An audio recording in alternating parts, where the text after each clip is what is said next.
Good evening. This is a meeting of the San Mateo Union High School District Board of Trustees. I am calling open session to order. Today is November 20th and it is 7:06. Roll call, Trustee Chavez, Present. Trustee Jacobson, Present. Trustee Land, Here. Trustee Andrade Zuniga, Presente. and I am here. Tonight, we have a team from Hannah Interpreting as our Spanish interpreters. For those who would like to attend the meeting virtually in Spanish, that option is available. Hannah Interpreting, would you please communicate that for us this evening? Thank you.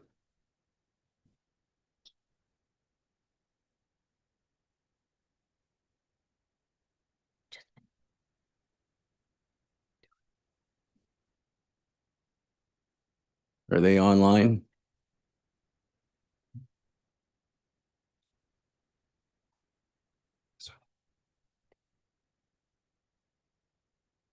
They just put us up right now.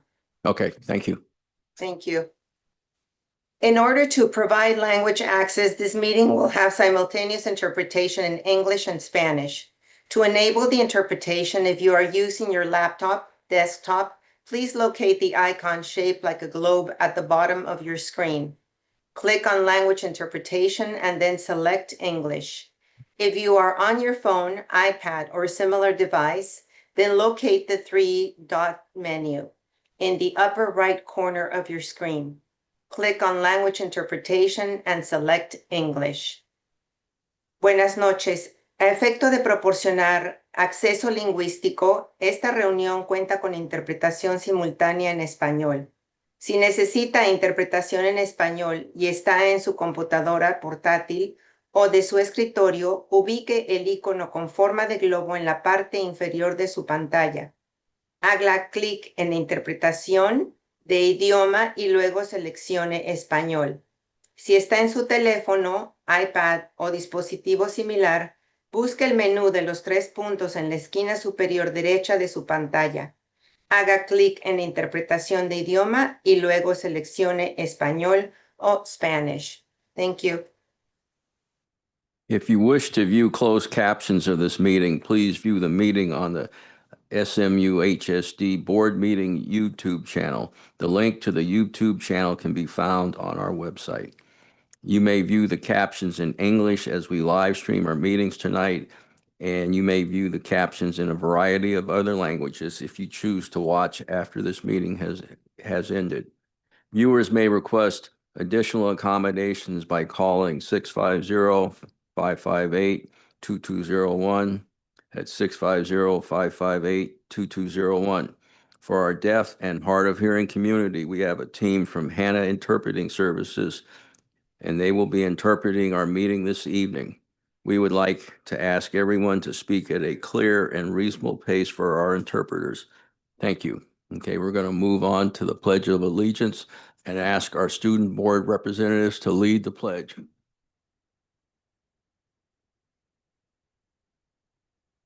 I pledge allegiance to the flag of the United States of America and to the republic for which it stands, one nation, under God, indivisible, with liberty and justice for all.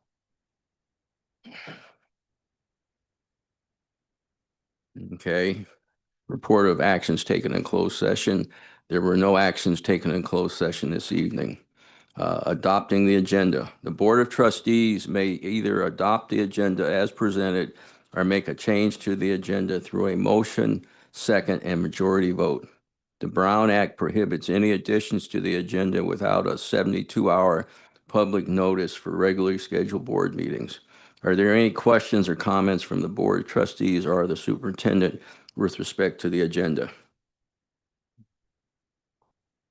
Okay, I'll take that as no comments. Are there questions or comments from the public? Are There are none. Okay, would a trustee care to make a motion? I'll make So a moved. second. Okay. Speedy. We got a motion and a second. Any further discussion? All in favor? Aye. Aye. Student board reps? Aye. Aye. Thank you. Regular reports. Report of the superintendent. Thank you. I'll try to keep this brief. First off, I just want to welcome everyone to our board meeting. Thanks so much. And I want to wish everyone really happy Thanksgiving as we go into next week. Really looking forward to it. I hope everyone gets time to spend with family or friends or serve in any kind of way. And I'm just super grateful for our district and my family and friends. So really looking forward to it. I also want to just put out a big thanks to our Latino parent organization, the people that set those up and put those on. I've been able to attend, I think I've hit all of them now this first semester, and it's been amazing. I've learned so much. I've met so many fantastic people. I've had such good food. It's been so welcoming. I want to thank Dulce Hatch in her support, and also Laura Chalkley with some of the statements I've been able to make and words I've been able to share and translation. And I've been trying to speak in Spanish more at those events, and Dulce's coaching, and it's been really, really fantastic. Terry was at the last one at Cappuccino, so I appreciate her being there. Just tons of fun, and I can't wait to go to more of them. Also, kind of in that spirit, November is Family Engagement Month. It's in the United States to recognize the importance of families partnering with schools and communities to support student achievement. San Mateo Union High School District, we recognize the vital role that family engagement coordinators play in our school in supporting students' learning and success. And they are really the link between the schools and our families. Our family engagement coordinators create a welcoming school environment where every family feels valued, informed, and empowered. Our district has 7 family engagement coordinators among our school sites and at the district level. They're bilingual, bicultural, and above all, they have the empathy and the ability to serve our most vulnerable and needing families. We want to honor and thank our family engagement coordinators for their hard work and their dedication to our families. And then lastly, Hanukkah is coming up and Christmas is coming up in December. And Hanukkah, though, is a Jewish festival that reaffirms the ideals of Judaism and commemorates in particular the rededication of the Second Temple of Jerusalem by the lighting of candles on each night of Hanukkah. This year, Hanukkah is the evening of December 14th and ends the nightfall of Monday, December 22nd. And I just want to wish everyone who celebrates Hanukkah just a wonderful holiday with family. So thank you very much. That's it. Thank you. Report of the District Teachers Association. Good evening, President Griffin, members of the board, district cabinet. Yes, it's almost Thanksgiving, and teachers and students alike, I'm sure, are looking forward to a welcome break. Obviously, I'm thankful for, and we're all thankful for friends, family, health, and happiness. But I wanted to mention a couple of things just as an employee, as a member of this district, as a member of the community, some specifics about what at least I'm thankful for and what we are thankful for as an association. First, I know Mr. Hoskins often mentions Vanessa and Divine and some of the other payroll folks in the payroll department, and I can't speak highly enough about them in terms of their service, not only to the district, but also always answering my phone calls and actually being very responsive to our members when they have questions and concerns about their payroll. But specifically, I not only want to mention the smooth retroactive adjustments to payroll and salary, but also the transition to the county's new payroll system. I speak frequently with presidents from other districts, and let me just say that the transition with the payroll system has not gone as smoothly. I hear things about inaccurate pay stubs, lots of errors, problems with delay.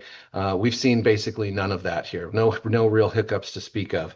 And I just want to, echo what Mr. Hawkins often says, that we're fortunate to have those folks in the payroll department. Open enrollment is for health benefits is of course underway and almost nearing a close. Considering the changes to healthcare this year. It's truly impressive that the process has gone so smoothly. I know that there's been a lot of outreach, there's been a lot of support, lots of people, many people in the district who have contributed to this effort. But I must specifically mention Lori Liu, our district benefits coordinator. Lori's outreach, preparation, organization, and communication have been exemplary. Her work with organizing and establishing the open enrollment, following up with questions and concerns, holding Zoom calls to explain the process. It made the process seem simple for a lot of folks, and hard to believe that it was so complicated with respect to the experience that we have. We're lucky to have her and all the folks that support her. And in general, I mentioned this last time, but I really do want to recognize and commend the districts and the board's efforts to address food insecurity in our community. Specifically at Hillsdale, San Mateo, and Cappuccino over the last 3 weekends. It's just been an amazing effort and something that is really something to be proud of and thankful for in this district. I want to recognize all the team leads at all the 3 sites, teachers, administrators, and community members and volunteers at all the Sunday evening dinners. Especially want to recognize the classified folks in the food service area for working overtime to prep meals and to help make this happen.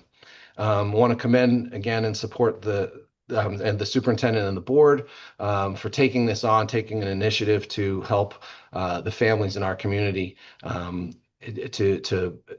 feel safer, healthy, and provide an opportunity for them to address the needs that they have. I mentioned to Mr. Booker, Superintendent Booker, the week ago that I won't repeat the whole thing here. But I was reminded of a then Vice President Biden speaking to President Obama during the healthcare signing of the healthcare initiative. And Vice President Biden at that time whispered in Obama's ear, "This is a big blank deal." And this is really a big deal. It's really a great something to be proud of and something to be thankful for, that we can provide this opportunity for families in our community. In addition, the Teachers Association's Legislative Council this week voted unanimously to provide $6,000 in gift cards for groceries and produce to help this effort. I signed the checks this morning, and again, it's something that we're thankful not only for the opportunity to participate, but also for the partnership that we have with the district in serving our community. Happy Thanksgiving, and thank you very much. Thank you. And I'd really like to give up, and I don't know if anybody else will give money, but I would like to give the Teachers Association a round of applause for donating that money, if you don't mind.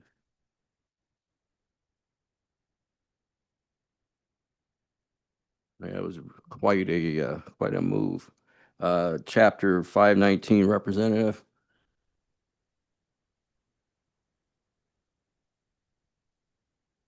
The happiest guy. How you doing? Good evening, President Griffin, members of the board, Superintendent Booker, and everyone watching us tonight. My name is Dale Brewer, and I am happy and proud to be joining you all here tonight as but one of over 270,000 CSEA members across the state of California. Here at Chapter 519, I have the honor of representing more than 550 dedicated CSEA members of the San Mateo Union High School District, and formerly Joey Tipton here, who we're going to honor later on tonight. Very proud alumni of us. I'd like to begin tonight by thanking the board for hopefully approving our contract later on this evening. After nearly a year of negotiations, we reached an agreement in October, and now once it's approved, we do urge the district to get the funds to our hardworking members as expeditiously as possible.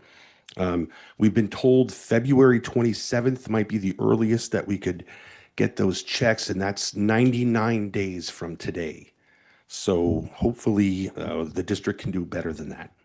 Our members work tirelessly every day to support students, staff, in the community, and we deserve the attention and timeliness and respect as every other employee group. Now, we want to echo what the Teachers Association mentioned. We want to extend a heartfelt thank you to Lori Liu, the benefits coordinator, for guiding us through this very challenging year of benefit negotiations and the difference card.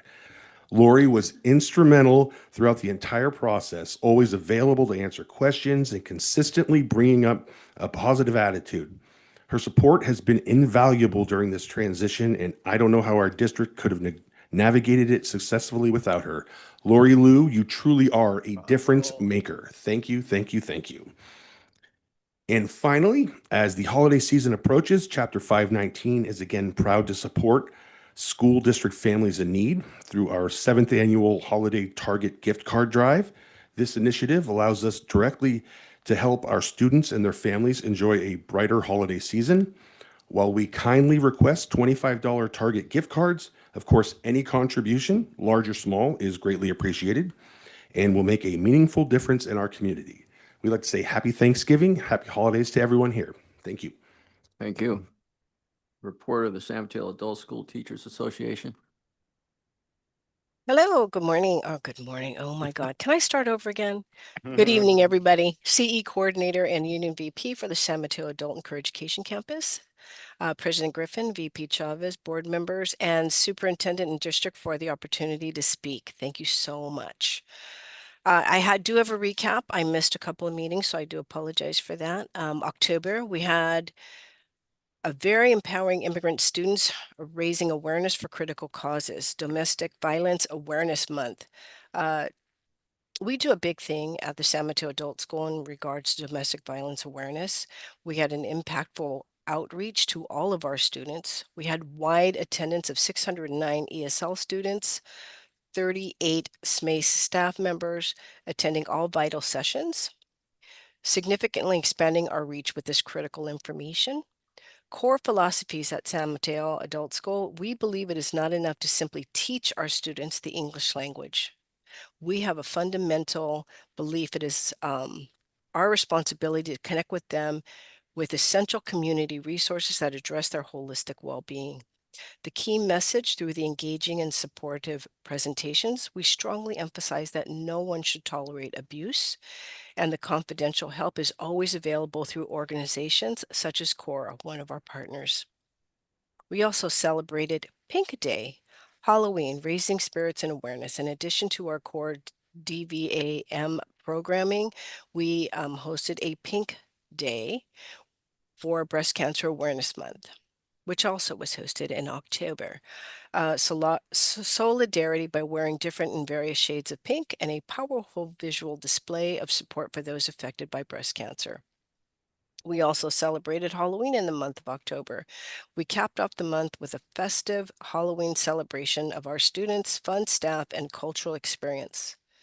Through these combined efforts from focused education on domestic violence and a lighthearted, meaningful celebration of Halloween, SMUHSD continues its mission to support and empower our diverse immigrant community.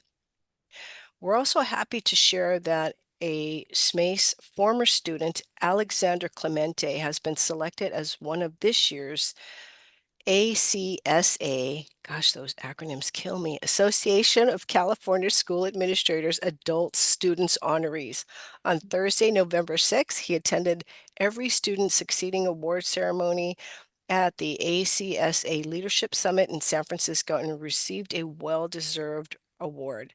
On behalf of Alexander, he wants to express his appreciation to all teachers and staff who supported him at his time with SMUHSD. Please join us in congratulating him for this outstanding achievement and for representing our community so proudly. Tonight, we celebrated with our students a heart full of thanks, providing a fabulous dinner in partnership with the Samaritan House for all to share and enjoy. Our message for this evening is it's very easy to get caught up in the daily rush. And let's pause and truly appreciate the simple gifts that enrich our lives daily and acknowledge that from a place of gratitude. We have warm connections, the comfort of our colleagues, family, and friends. I'm blessed. I have great colleagues to work with, and I have a beautiful family and some fabulous friends. The opportunity we as educators to create safe spaces to learn, grow, and contribute, and the resilience and strength we find in our journey. Let us all carry this deep sense of thankfulness beyond the holiday and into every moment, recognizing what we have. And lastly, union business. Yay! We've signed contracts. As with everybody else, it was an interesting negotiation this year with all that's going on with funding freeze and all that great stuff, which not only affects our normal school funds, it also had an effect on our partnership programs with our local community colleges. The biggest glitch, interestingly enough, was healthcare. And I also want to give kudos to the fabulous Laura Lou. Yes, she walked us through it. And I will give a shout out to Kurt Black, who also patiently worked us through the whole process. It was several months in the working. Bravo, and thank you very much. I do have one leaving thought. Given that our current system is getting to a point where it's really not affordable, and it hasn't been for a long time, I ask what as we can do as a collective to figure out a way to lower the cost of healthcare. With solidarity and grace, we thank you from the San Mateo Adult and Career Education Campus. Thank you for your report. Report of the student board representatives. Good evening. Good evening. Hello, everyone. My name is Victoria Chun, and I'm a junior at Cappuccino High School.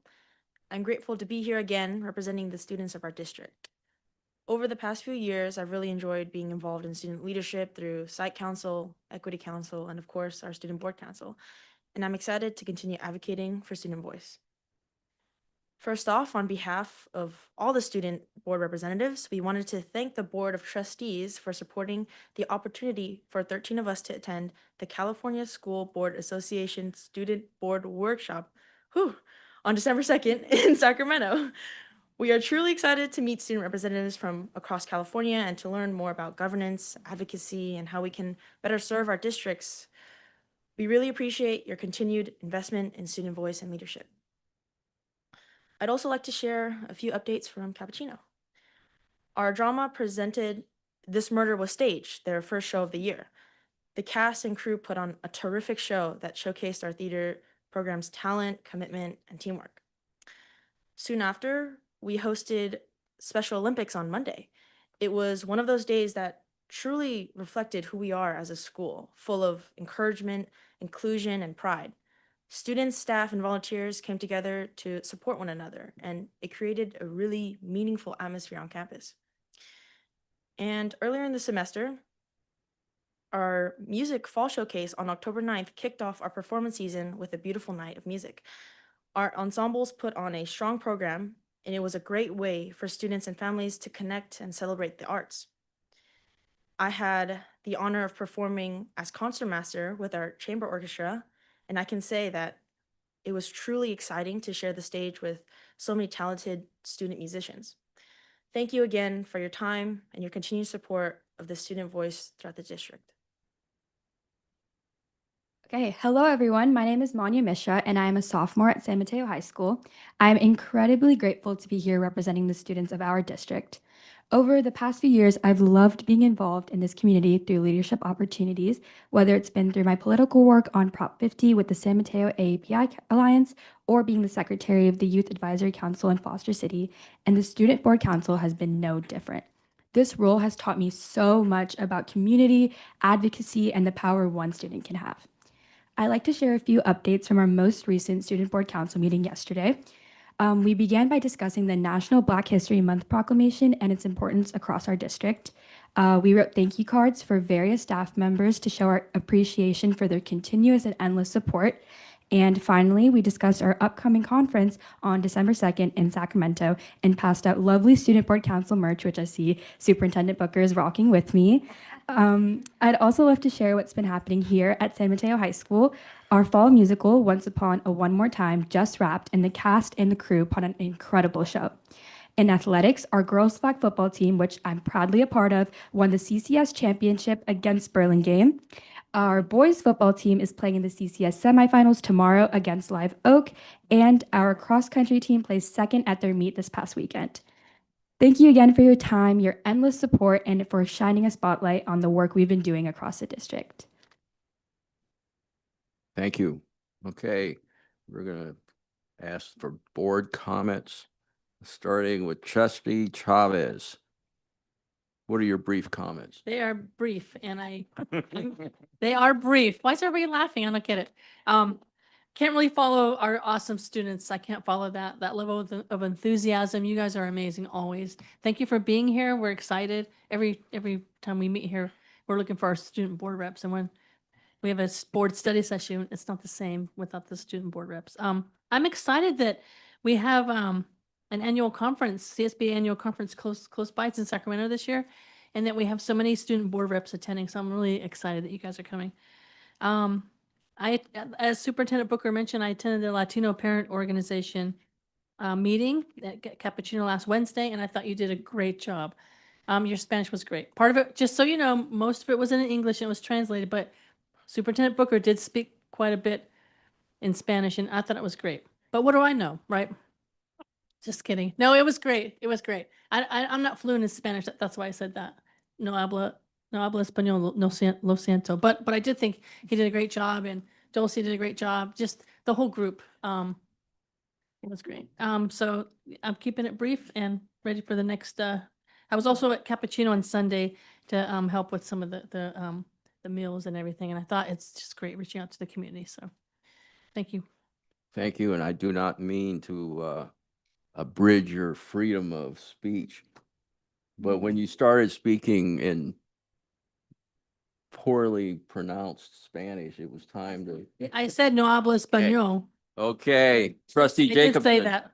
Trustee Jacobson. Good evening. I just have a couple of things to report on. First, a couple of weeks ago, I attended with Superintendent Booker to an afternoon at Bridge Academy.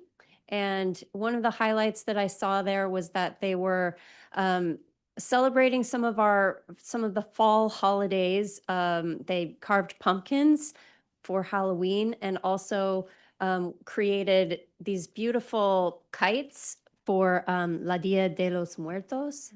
So I thought it was a beautiful integration of customs from home and learning new customs locally. So that was a highlight for me.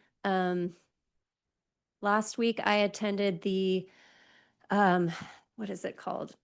Equity Council? Is that what it's called? Okay. The Equity Council meeting. I'm new to the committee. That's why I'm trying to make sure I get it right. And that was a great experience of getting to know new faces of community members and also just interacting with our wonderful district staff. And we went over just kind of a broad overview of the new California dashboard results, that we had some positive, I don't know, upward momentum. And also went over the new results of our latest panorama survey. And I don't want to give any spoilers because I'm sure that will be coming up at a future session. But overall, some good things to note. One thing is that, on this committee, we're looking for equity, which means that, no one group is lagging behind another group. And in many of the categories, it seemed that the responses were very evenly distributed among the different groups, which I think is a good sign. And lastly, I just want to echo what our adult school rep, Ms. Garcia, brought up, which is this is a season of gratitude, and we're celebrating Thanksgiving this month, heading into next week. And I'm just so grateful to live here in San Mateo and be a part of this wonderful district, and to live in this nation of freedom and liberty. And that's it for me today. Thank you. Okay, thank you. Trustee Land. So I'm just going to echo a few things that were said, so I won't repeat too much. About Thanksgiving and the the gratitude that I feel, it's immense here. I'm so proud of our students, proud of our teachers, staff, our administrators. I love the fact that we outreach to help families who need help with food. I love the fact that our union is also combining and adding on to our strength of helping out. I just think it's just such an outpouring of I don't even have the words. It's so touching to see and great that we're making changes and helping out in the best way we can. And I think that's what humanity is all about. And I think that's the best example of humanity in its best form. So thank you. What are the things I've done? I was representing Region 5 for AXA, which is the Administrator School Boards Association, not school boards, School Administrators Association. I see Angela, who's there too. I just want to have a shout out to Sabi and the PD department for presenting at AXA. And Julia, thank you. I don't know who put the thing together, but there was a highlight with some of a bird person who was on there. So I was famous. I was in the elevator and people are like, you're at that district that was doing, it was humanizing. It was a human, one of our PDs on humanizing. And I'm glad I got to be a part of that in some small way. So, it felt nice to be at the conference and at a different conference and recognized by our district for doing stuff and speaking at the board. What else? I also yesterday was at BHS's, I kind of snuck into the alumni room to see a full room of parents wanting to know what their kid needs to get into UC and CSU. And those counselors and those people who presented at the front of the room were just amazing and just very clear cut. And man, people were taking pictures and asking questions, and it was just amazing. So I just thought that was great that I got to see a little bit of that and what happens at night. I think it's so impressive that our teachers who work and their counselors who work all day take the time out in the evenings to really help our parents and engage with parents. We do that on so many levels in so many different ways, and I just think it's incredible. So I'm full of gratitude and happiness, and I just thank you. All right, thank you. Trustee Andrade Zuniga. Yes, thank you. I want to start with a Latin acknowledgement that students at Cappuccino wrote many years ago. Our community acknowledges that all of our campuses lie on the ancestral homeland of the Ramaytush Ohlone. The Ramaytush are the original inhabitants of the San Francisco Peninsula, whose land was stolen from them and whose native language was lost because of Spanish colonization. As settlers on the stolen land of the peninsula, we should be, alongside the Ramaytush, remembering and honoring their ancestors and relatives. We thank the first people, the Ramaytush Ohlone, for taking care of the land we use now for education and activities. Our responsibility of caring for the earth is unique and personal to each of us, but should be rooted in allyship with the Ramaytush Ohlone, so we can work together to protect and preserve the land for future generations. I too attended the Equity Advisory Committee. Yes, we are going through the panorama study and a lot of different data. So we really, really need students to join us. Y'all are the ones that experience the stuff and are here, and you can speak to all of those data points. So if you're out there and you're interested, I believe it's sorry, Ms. Kemke, I think it's the second Thursday. Is that right? Generally. Thank you. Except for December, we're not meeting until January. So please join us, parents as well. I attended Much Ado About Nothing at Mills. Mr. Huddleston wrote the script. It was so good. I love musical theater. I'm a total theater nerd. And it was really neat. The students are so talented. Please catch some of these shows in the spring and in the fall. Amazing talent. Yes, I also want to say thank you to our district for providing meals and providing services for our students and their families. I've been calling the students' parents and during the week to get them to come to all of the different dinners that there are across the district. And so I'm really, really happy to hear that there's even parents there that are like, I want to just come and help. And that's really neat. That's really, really touching. So we have a pretty good district. I visited Peninsula a few weeks ago. They were giving a presentation on the cell phone policy. Um, the staff there, the leaders are awesome. They relate to the students so well, and the students were all paying attention and asking good questions. It wasn't super boring. Um, the counselors are amazing. Shout out to Hilda out there. We used to work together many moons ago, and also to Lara and to Eileen. They saved. They shared the PumaTube videos with me. So if y'all could catch PumaTube, it's pretty neat to see all the students and all of their achievements every quarter. So shout out to that. I'm part of the county commission on school districting. We just got reelected. Sam, a previous board trustee from another district, and I were in Supervisor Corzo's District 2, and we represent this district. So if anybody out there has questions or want to know more about the districting processes and everything that happens around those topics, please let me know. And I would be more than happy to represent your questions and anything you'd like to share at the next meeting. I attended the adult school gathering they had. Thank you for hosting. It was really fun to be in community and break bread with everybody. Today is Transgender Day of Remembrance. So I just wanted to acknowledge that. It's also Education Week. Pay attention to stuff that's happening out there about education. I just am so grateful for all of our educators in this district.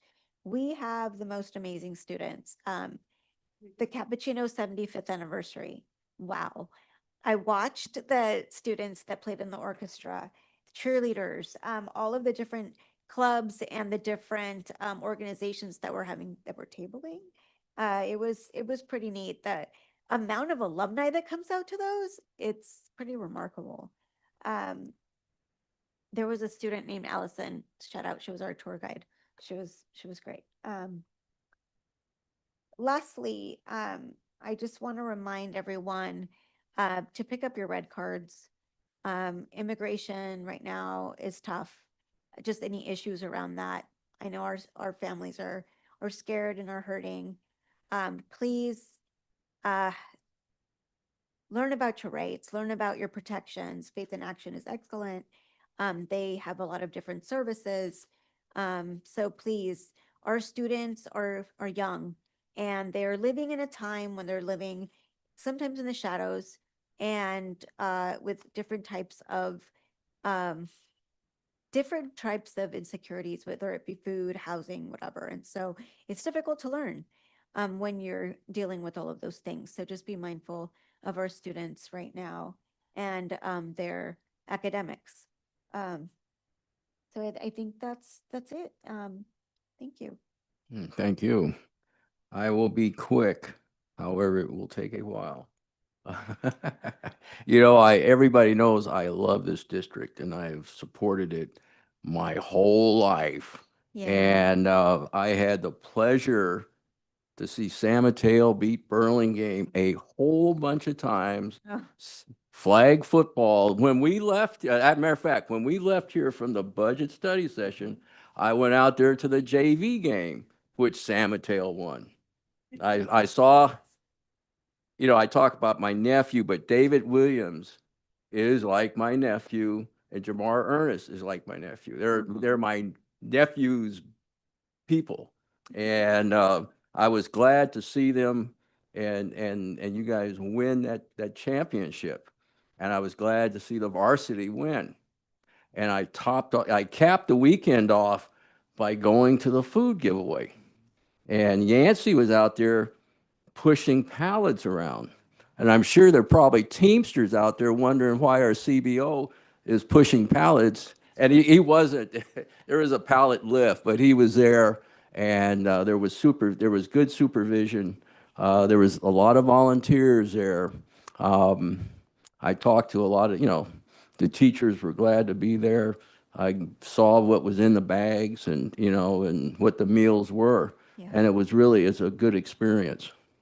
And I appreciate the district's efforts. And I would just say that I hope everybody can take time off and spend time with loved ones and appreciate, what you have. No matter how much it is or how little it is, just be grateful. So anyway, we got a meeting to attend now. Public comments. We got any blue cards? There are none. Okay, we got any hands raised? There are none. Okay. Then I won't read the public comment stuff.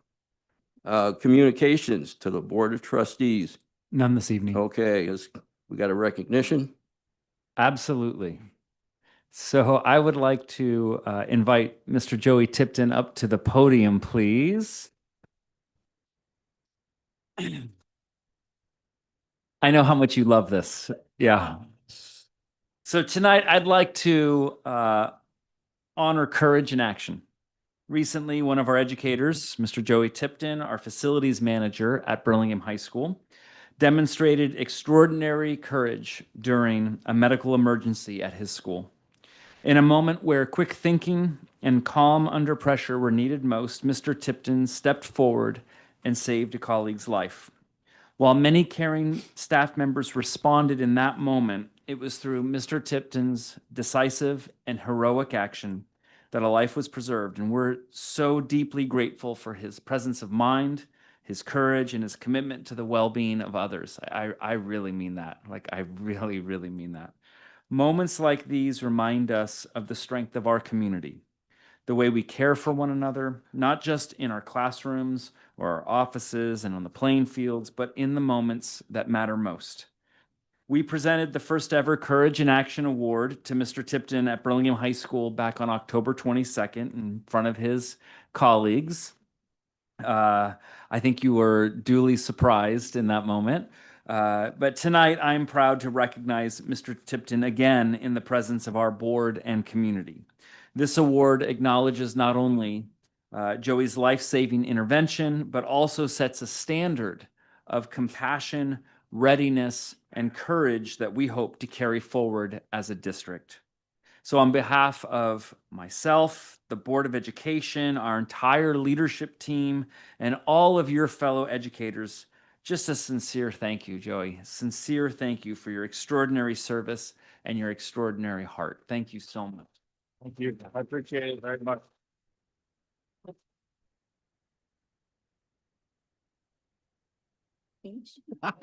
Yeah, we want to get a picture of you. Joey, come up to the podium so we can get a picture of you, like pretend you're saying something to us, but actually say something to us.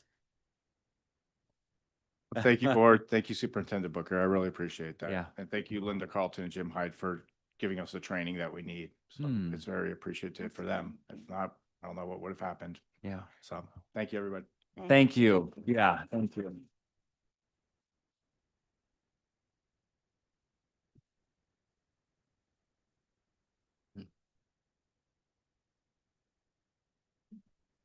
Move on? Yeah. Thanks. All right, so I'm going to invite Miss Taylor. There she is. Yeah, Miss Taylor to come up, and Miss Corella to come up, please, to the podium. Miss Taylor is our director of our San Mateo Adult and Career Education program, and I'm just going to hand it off to you. I don't want to steal your thunder, so I'm going to hand it off to you. Thank you. Good evening, President Griffin, Superintendent Booker, and members of the board. I am Angela Taylor, and I am so excited. There's with sheer excitement that I introduce Romany Corella as our new San Mateo superintendent.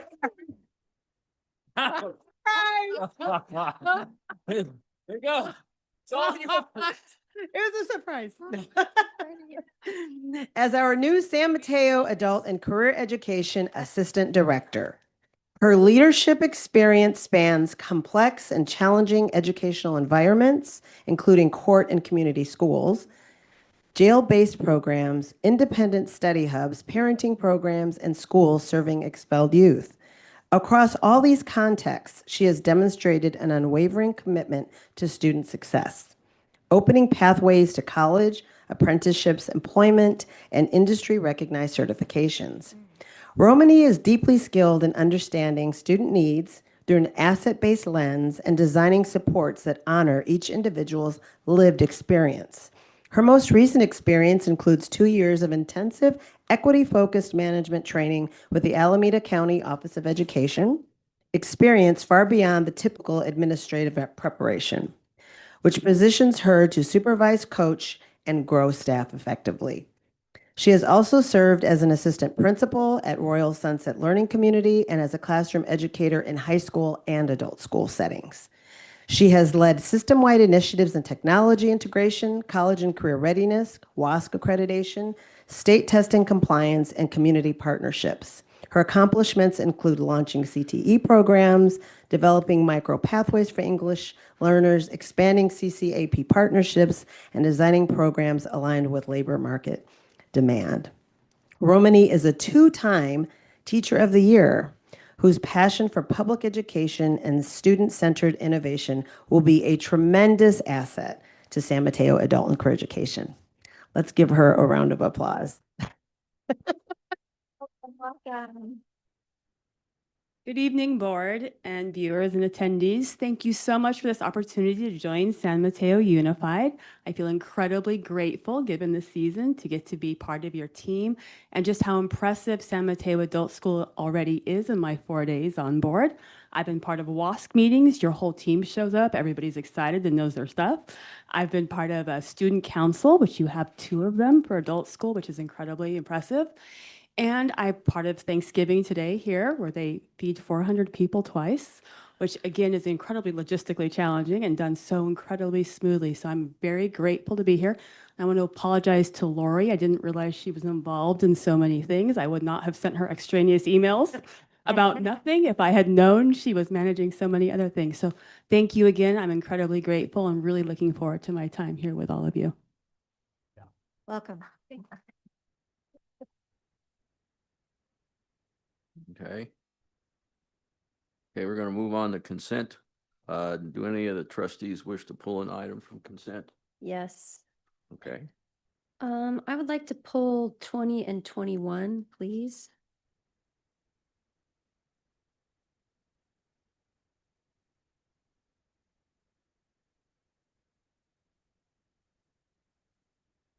Anybody wish to pull anything else, or that's it?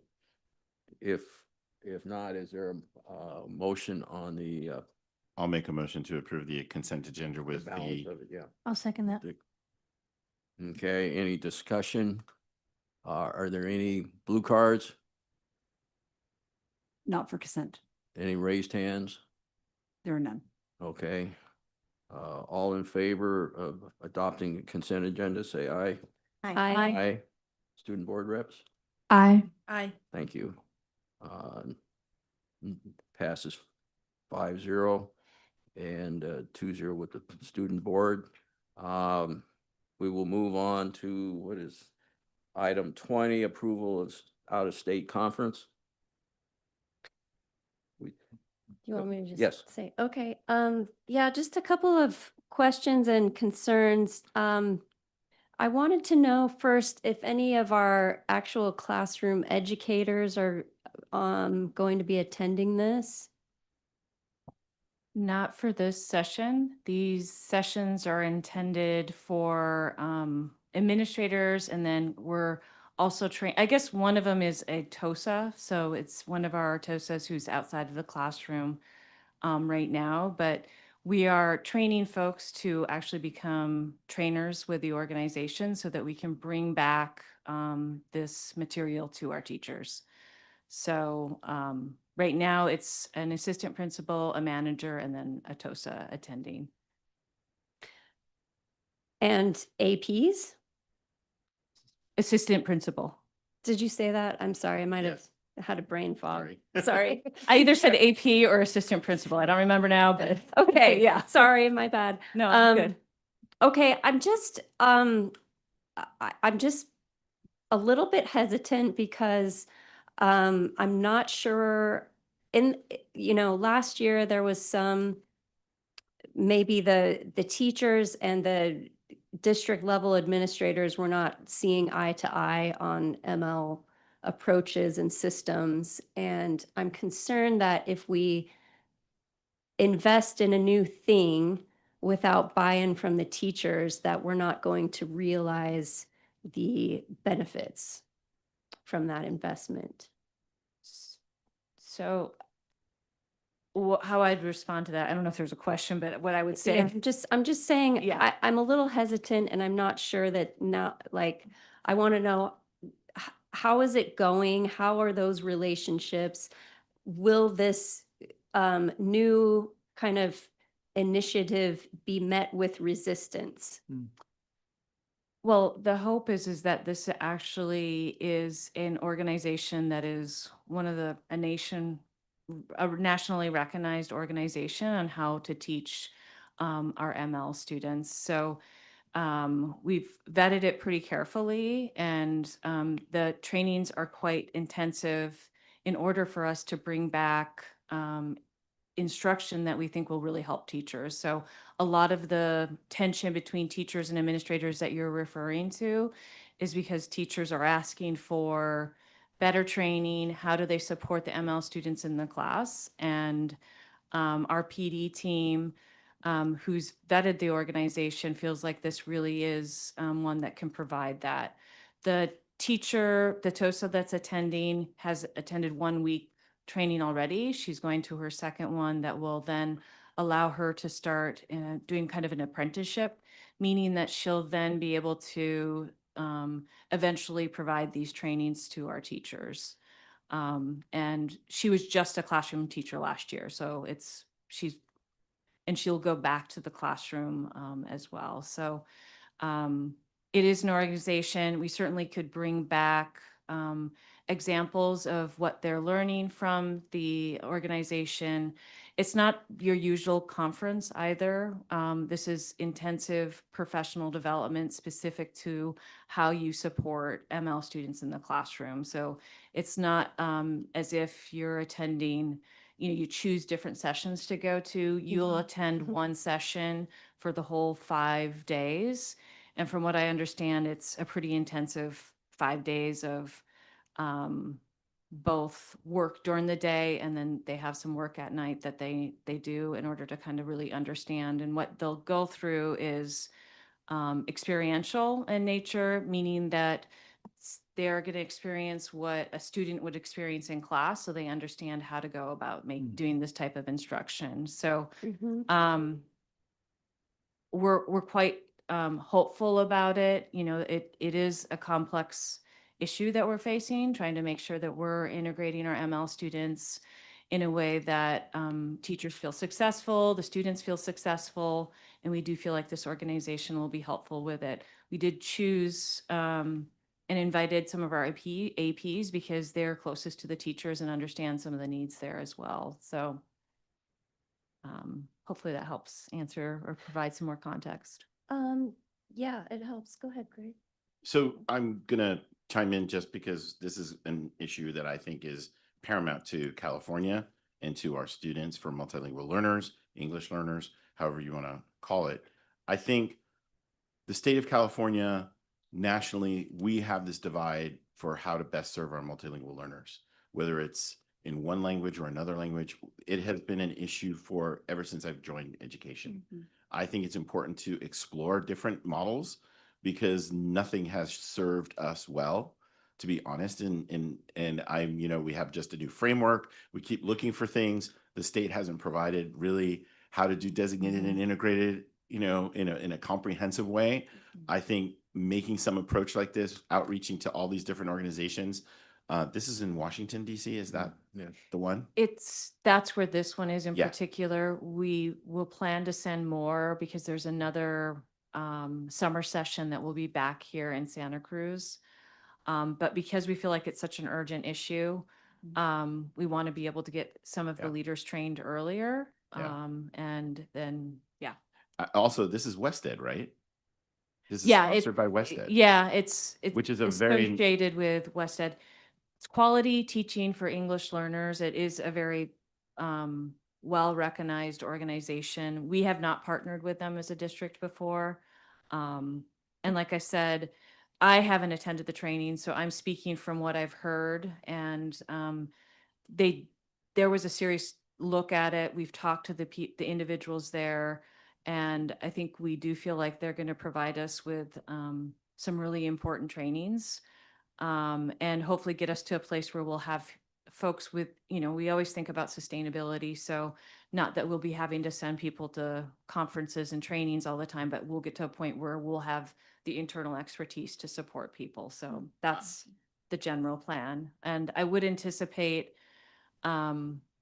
once we've sent, so our manager of PDs attended and now our manager of multilingual learners is attending. Once they both have had an opportunity to attend and vet the organization fully, I think I would anticipate in the spring that we would have a more laid out plan of how we plan to partner with this particular organization in supporting our work around multilingual learners. I just want to, I understand the need to vet this and Yeah. talk about it, but I just know from my experience in education that WestEd is a think tank, an organization that does a lot of research, well renowned for the initiatives that they take. So I think that's important. And again, this is like the most critical issue right now. So I think what you're saying makes a lot of sense. Let's look at this, let's vet it, let's see what's worthwhile, because we're not finding the right solutions sometimes, and we need to get out in different ways and find it. And I really commend your leadership to like go out in there and find it. So thank you. So I guess I'm not saying no, and I applaud, I recognize the need that we have for professional development in this area. I guess maybe better stated is, what are we doing to ensure that we're going to get teacher buy-in? Because what I understand from this is that it requires a kind of a long-term training systemic and coaching and things along the way. So it's not just this one-time expenditure. It's going to be more. And I just want to make sure that our teachers are on board with it. That's all I'm saying. Certainly.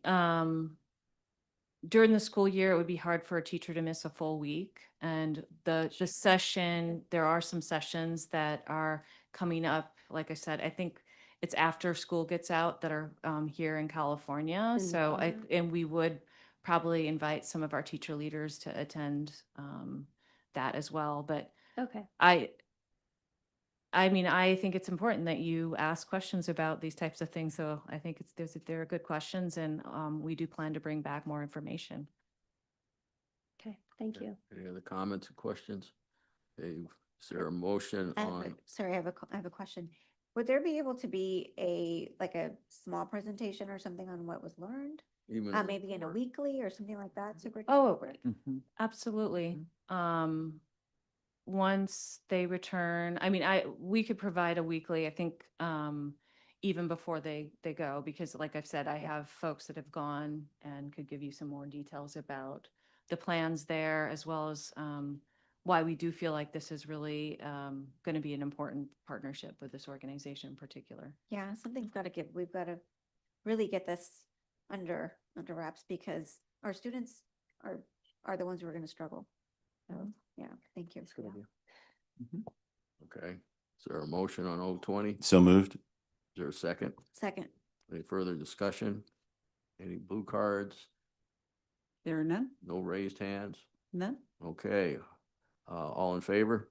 Aye. Aye. Student board? Aye. Okay, thank you. We'll move on to 021.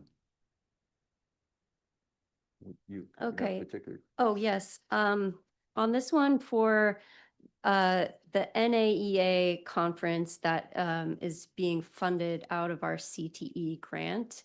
I talked to Superintendent Booker about this the other day, and where I'm at with this is I'd like to understand how much money is in that grant, what are our priorities as far as our whole CTE strategy, and how these dollars going towards this is going to fit in with those priorities. Because my understanding is that we were trying to build out these new pathways. I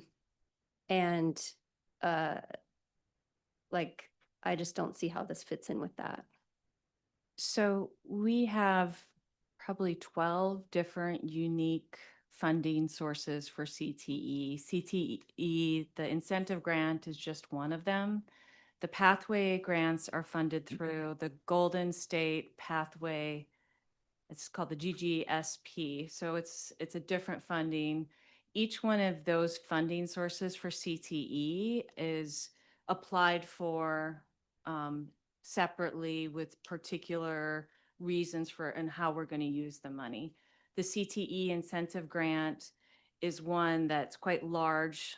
It does include professional development for all of the CTE programs, and the VAPA program is part of it. Can you remind us what classes are within the VAPA CTE program? It's the digital media, digital photography, are the ones those are some of our largest ones in the VAPA program for CTE. And we also, through the CTE incentive grant, we fund some people. So we have a CTE lead that supports all the grant writing and all of that at the district office, as well as our college support folks at the schools. And so that is one of our ongoing funding sources. And the total amount of CTE incentive grant, I would have to look that up, but we have quite a few different funding sources.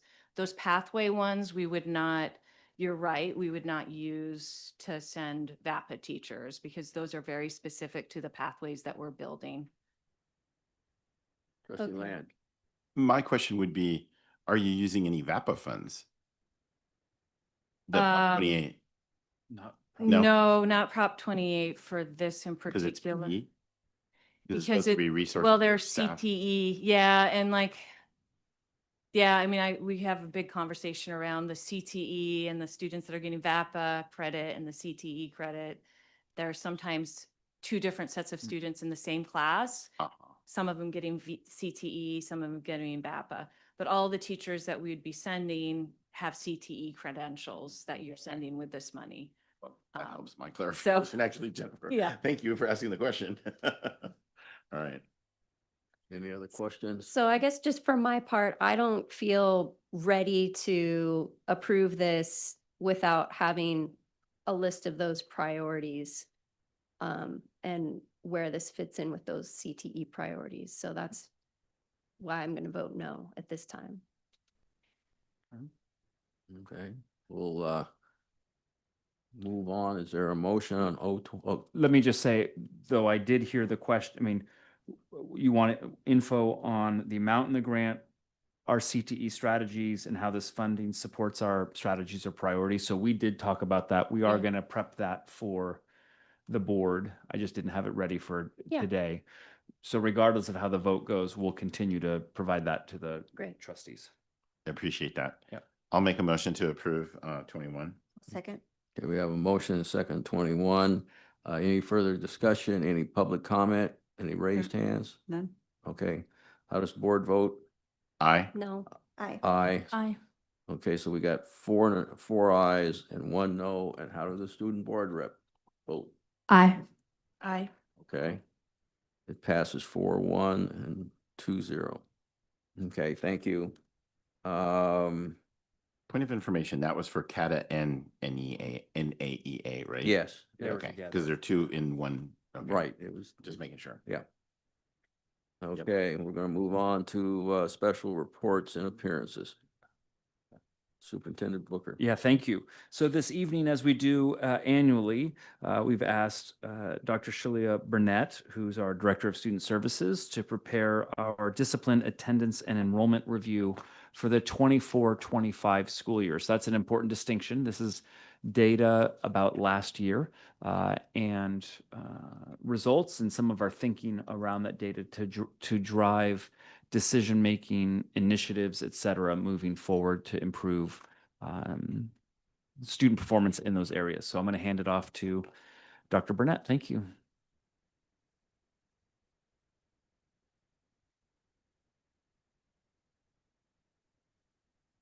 All right. Good evening, everyone. Again, I'm Shalia Burnett, Director of Student Services. It is an honor and a pleasure to be a part of the district, and I also share my gratitude for being in the San Mateo area. I'm sure you can tell by my accent that I'm very much a Bay Area native, right?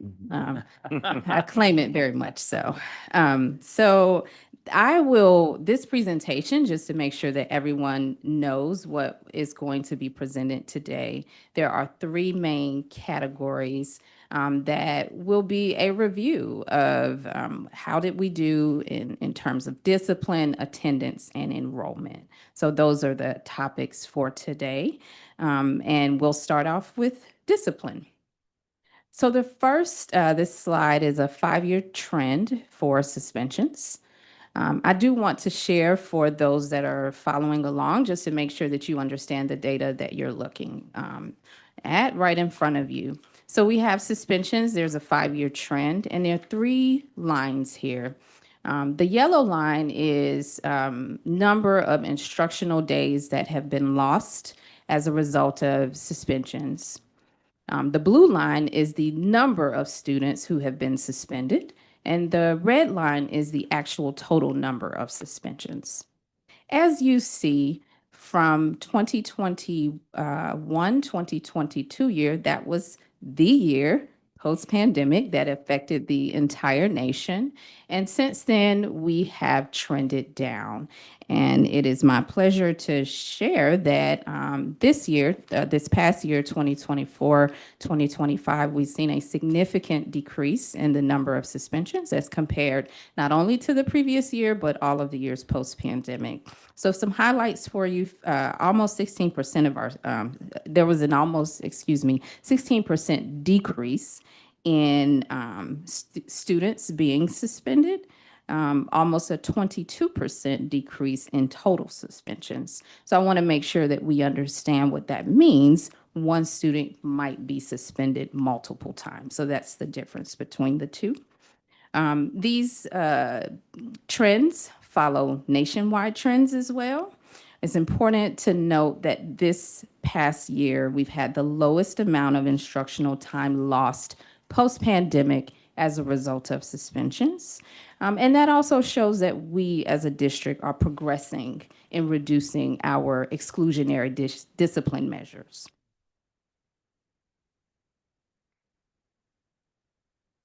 So moving from general discipline to, okay, well, what's happening in our on our campuses? Injuries and fights are the leading cause, about 40%.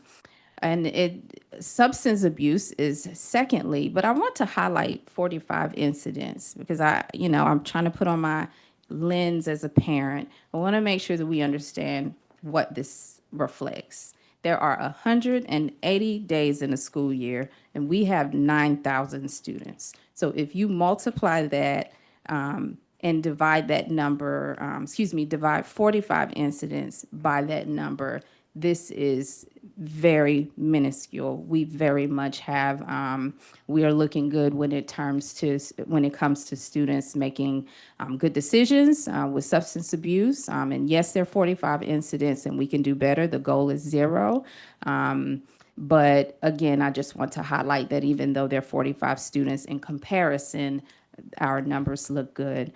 Behavioral trends are fairly similar to behavioral trends from last year if you look at the breakdown of what exactly students are being suspended for.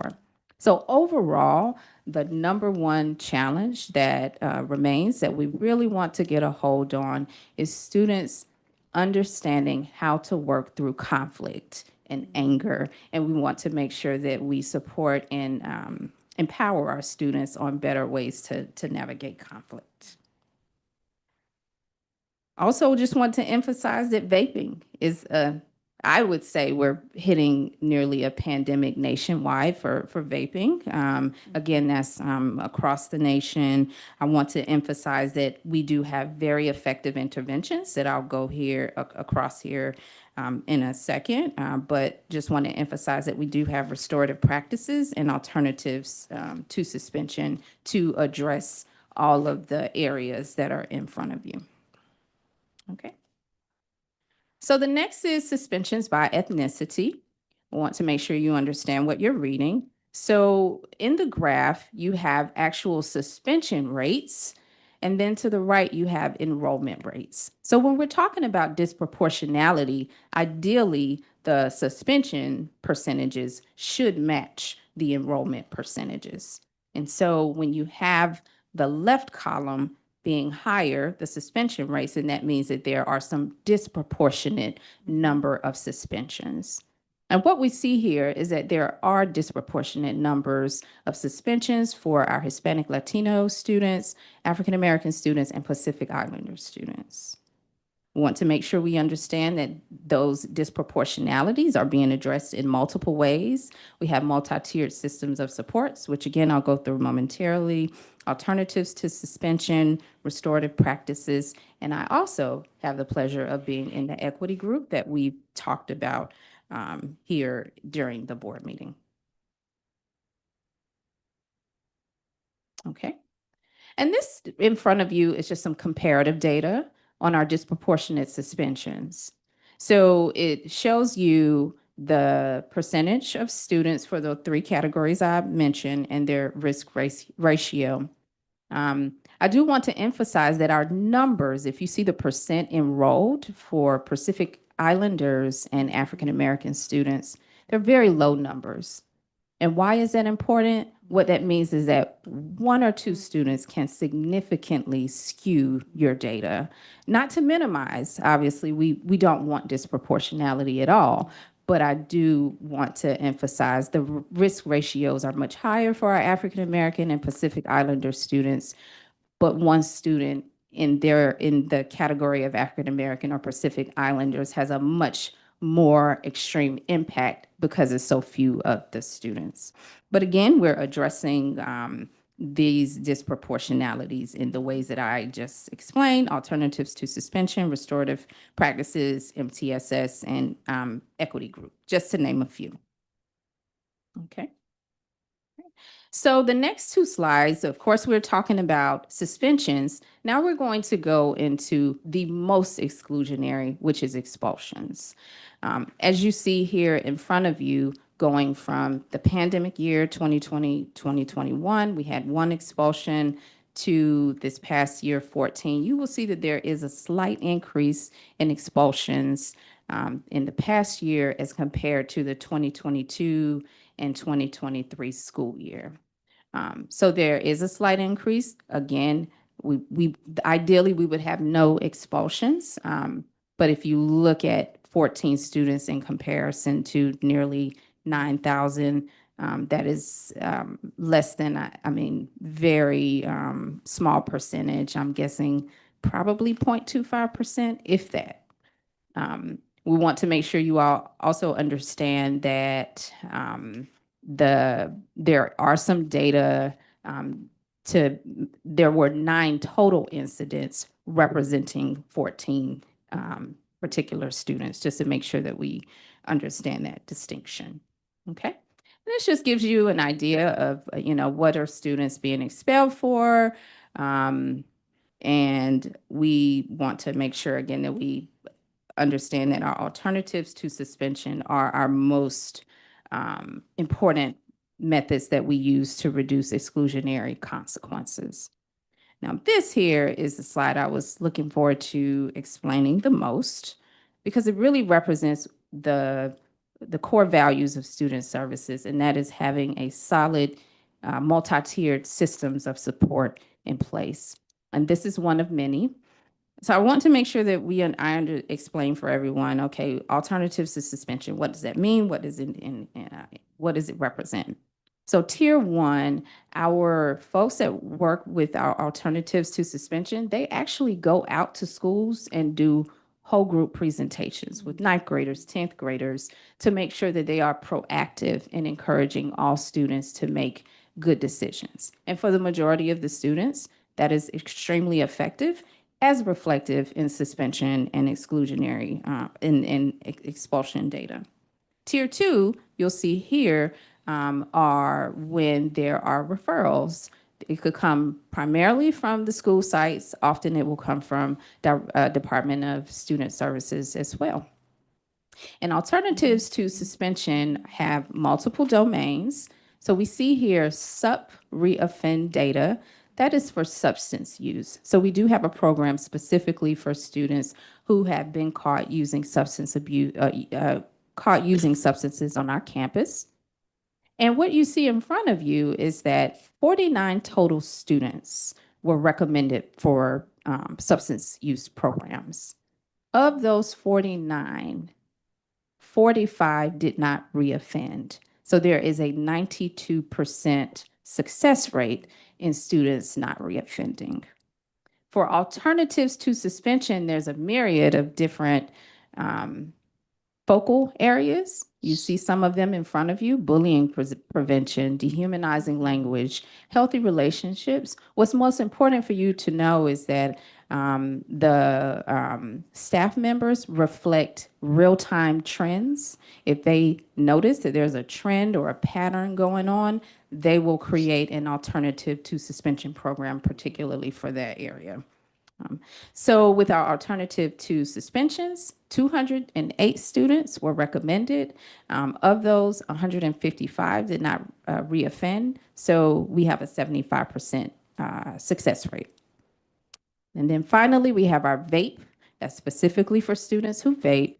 And you'll see same information, 86% did not reoffend. So in total, 80% of our students, when they participate in our alternatives to suspension program, they are successful. They do not reoffend. They return to their campuses, and they do not come to our office. So, all right. That concludes the discipline presentation. I'm now going to move on to chronic absenteeism. This information is hot off the press from the I forget the dashboard. Yes, thank you. So chronic absenteeism, let's make sure that we understand what that means. So chronic absenteeism reflects if a student has missed at least 10% or more of their school year. Let's say in 2 weeks, that means that you would miss one day every 2 weeks or more, okay? How is chronic absenteeism calculated? Long story short, you calculate the total number of students who have 10% or more. You multiply that times the total number enrolled, and you divide it, and then you multiply 100. Let me give you an example. Let's say you have 100 total students in your school, right? 10% are chronically absent. If you do the math that I just explained, then your chronic absenteeism rate would be 10%. So the higher the chronic absenteeism rate, the more your entire student body is at risk for dropout rates, significant academic deficiencies, so on and so forth. So now that we have a good understanding of chronic absenteeism, I want to show you some comparative data from this past year. So you will see in front of you how we performed chronic absenteeism in relation to the county and the state. So we had 14.1%, which is slightly below the county's 14.5%, and statewide at 19.5%. Okay. And then some comparative data for you that you see here that goes through 21-22 to 24-25. You will see that we've kind of toggled back and forth where we hover at the 15% mark, but the most celebratory part of this data is for you all to see that we trend much better than not only San Mateo County, but also the state. So that is a celebration. One of the things that you do see, however, is that in San Mateo County, they've trended down consistently, and statewide, they've trended down. You see, we're down and we're up and we're down and we're up. So one of the goals that we have is to stabilize the number. Ideally, we'd have 0%. obviously, but that's a challenge that we have. We want to make sure that we're providing students with the resources that they need. And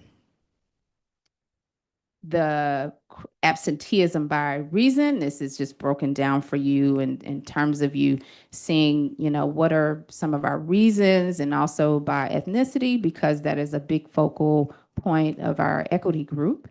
And you'll see here that there are some disparities with our African American students, our Hispanic Latino students, and our Pacific Islanders. Particularly, you want to look at the column for average days absent.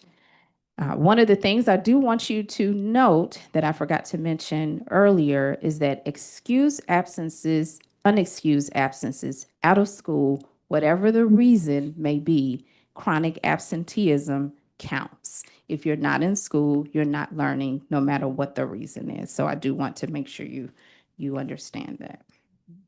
Okay. And that concludes the chronic absenteeism section.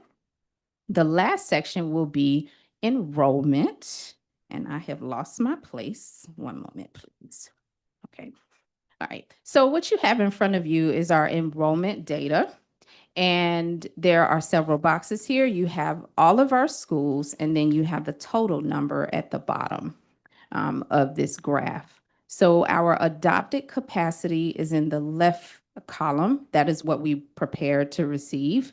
Our staffing numbers, our CalPADS projections from last year, actual campus enrollment, and then our CalPADS enrollment as of this past October.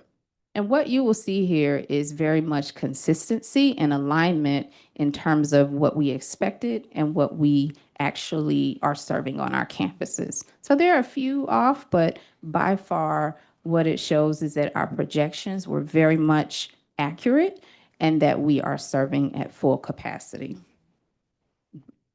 Can you explain the difference between campus enrollment and actual enrollment? Ooh, great question.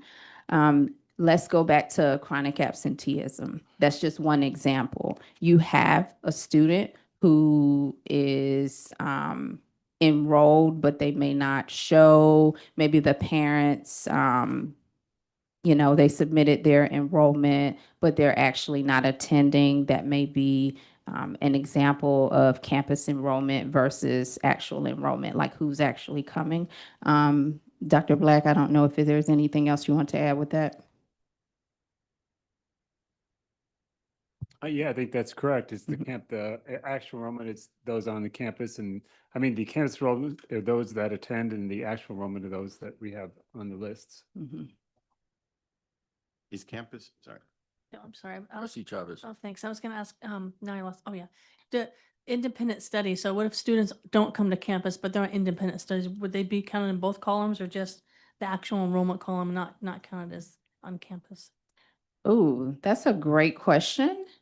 Let me get back to you on that. Okay.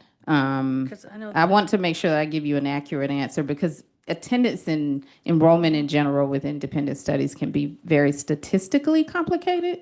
So we want to make sure we answer that accurately. Is campus enrollment ADA, average daily attendance, and actual enrollment is butts and seats? That's what it should be, yes. Yes. I mean, we don't. I see Superintendent Booker saying no. Well, yes and no. It's not, you use the word attendance. So it's, ADA, so. yeah, it's enrollment. So who do we have? What is our who do we think we have on paper at our campuses? And then you're right, butts in the seat, or however you want to describe it. Yeah, like who's actually there that showing up consistently. Okay. Those are the difference, but average daily attendance is also a little bit different. I'm more confused than not now, but that's okay. Yeah. And the actual enrollment is higher, Trustee Land, that column is higher, so then the enrollment, that's why I was wondering if it included, I was wondering if the campus enrollment excluded the independent study. Would NPS be in that? I wonder if NPS is a part of that as well. Okay. Yeah. I wonder if that might be part of that. Yeah, we'll make sure we give you some accurate data to make sure we understand the difference between the two. I'm sorry, I'm still navigating and understanding the difference between campus and actual enrollment. But for the moment, we do know that we are indeed operating full capacity, and I will provide the requested information to Superintendent Booker. Okay. All right. So just some summaries for you. Our overall actual enrollment, including NPS students, is 8,708 students. It aligns very closely with our adopted capacity and staffing levels. Okay, and this is just an indication for you of our ninth grade projections from the past year versus our actual current enrollment broken down by school. You'll see that for some schools, we are lower than expected, and for some schools, we're higher than expected. But overall, as a district, we have trended down approximately 65 students with enrolling ninth grade students. This is just the next slide just gives you information on intra-district transfers. For those who are watching, that means that these are families who are residents in our district and they are requesting to be allowed to go to a school that is not their base school. And you will see in front of you that we have a 75% approval rate for intra-district transfer requests. Frequently, when they're denied, they are simply denied because of space. Okay. I have a question, because that percentage used to be a lot higher. I mean, what has caused the change? Just any particular reason? Or am I dreaming that up that it was? No, I agree with you. We've had years when it's been close to 100, but 76 isn't that low. I mean, I say around 80% would be the average that I can recall, but we've had some years where we had 100%. Those are the years where, we could get everyone into Aragon and there weren't that many back in the day of Hillsdale. Hillsdale has gotten a lot more than they used to have. So, and that makes it difficult because they're limited by their small learning communities. And before they wouldn't have as many requests come in as they do now. Part of the other issue that we're seeing is that Burlingame High is really, really impacted. Like there's no wiggle room there. And I'm not placing this all on Burlingame High, but in the past, we've had opportunities for movement where what we're seeing at Burlingame High is really no opportunities. This went earlier about, I think you made the analogy of like banging on the door. There's no room. We're really impacted at Burlingame High. Looks like Aragon's the most desired campus, though. Well, that traditionally has always, yeah. Right. Yeah. Yes, that's always been Aragon's usually the one. But now you can see that there's more and more going to Hillsdale. And and Burlingame may not have as many, but the ones they're harder to get in because they're impacted. Okay, thank you. Sure. I was at least able to look at data from last year just to see the difference. And just from last year to this year, we increased 1%. So last year it was 75%. This year, 23, 24, it was 75. And this past year was 76. So that's a little bit of an increase. Okay. So looking ahead, what does this data tell us? What are our next steps? I'm going to go down to the third bullets first. We want to make sure that we equip all staff members on restorative practices. And in retrospect, I said the classrooms, it really should be everywhere. It's my goal and dream to make sure that all staff members, our bus drivers, our front office staff, our custodians, everyone is trained on the power of restorative practices, and making sure that students understand the impact of their behaviors on other people. And research shows that that is the most effective method of changing behavior for most students. We do want to make sure that we train our staff on behavioral coding, and that's just something to make sure that when we're reading data that we are actually aligning. That's something that is not unusual. I've had that challenge in prior districts, but I might see something as a fight and somebody else may see it as obscene, profane. So that is another goal, just to make sure that we're consistent in our coding. One of the things I want to make sure that you all are aware of is AB 461 that's coming up. Newsom is preparing to sign it, and it repeals our Penal Code Section 270.1. Basically, what that means is that there are no more punishments for families if they fail to send students to school. So I was transitioning to chronic absenteeism. And for most of the families, that is absolutely the most appropriate path. One of our struggles, however, is that, again, this is nationwide. This is nothing special about our district, but you do have families where there is school refusal, and we want to make sure that we are prepared in the absence of any type of accountability for families. How can we strengthen our district to support, especially those where it's genuinely school refusal? So that is a top-down process. San Mateo County of Education is dealing with the same challenge as our districts around the state. So just know that that is coming up. The last thing that I just want to emphasize is the importance of building positive relationships. Research shows that when people, when staff members, when students, when employees, when everyone feels connected, they do better. And so specifically with students, when they feel connected, you have less absenteeism, you have less behavioral problems, and more importantly, you have better academic success. And so it is important that we focus on building positive relationships. Staff to staff is important, staff to student, and student to student. So that's looking ahead at some of the priorities within the Department of Student Services. Thank you so much for your time. Okay, are there any more questions? I have a question. In terms of your suspensions and all of the disciplinary stuff, is there like any time of year that it's higher than others? Ooh, good question. I don't want to give you anything off the top of my head. Everything that I would say to you is likely a prediction. So let me do some data so that I can give you accurate information. Of course, I'm going to say traditionally right before winter break, right before spring break, and the end of the school year are the typical waves, but it would be interesting to see here if that aligns or if that's any different. So you kind of tapped into the nerd in me. I love looking at numbers. I'll be happy to give you some trends, some disciplinary trends. Yeah, and even year to year, I'm curious. Okay, absolutely. Just because like in equity advisory, we talk a lot about like the trends and things like that. Mhm. And one of the issues that what we've uncovered is just like definition of things.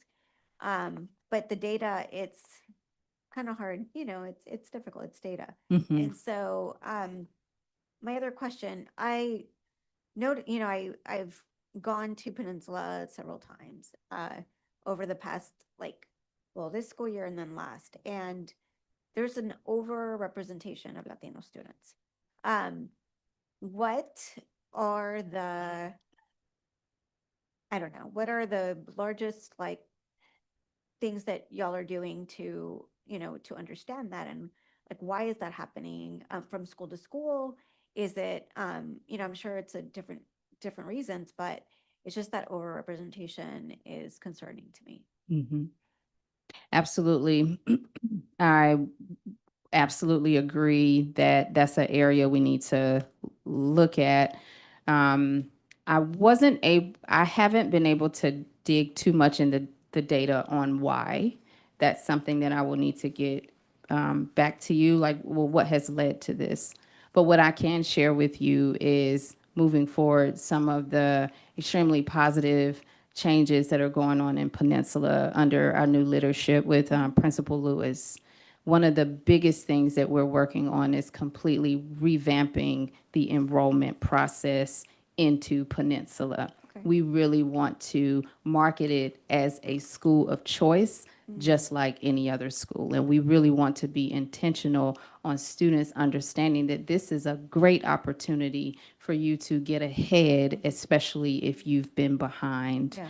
And also making sure that parents understand that they have agency in the decision Yeah. and that we are giving them voice and choice in the process. Well, it's definitely not what, an alternative, quote unquote, alternative school looked like even like 10 years ago. Right. And so I'm pretty proud of that our district has that option for students, and it gives them such a great opportunity to get better. And just all the I think that I would love to know what, specifics. I won't, I'll get in touch with you later, but it's interesting.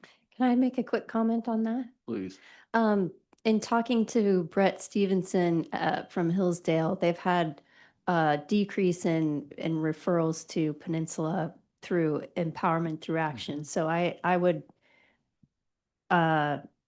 predict that with the expansion of Empower San Mateo, that we should see an improvement with that.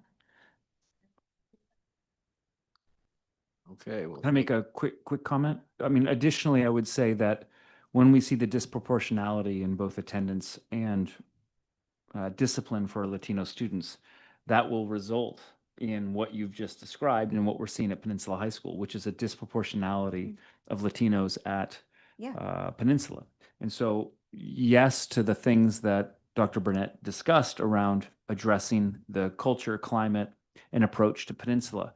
But to Trustee Jacobson's point, what will be key are the initiatives that we develop in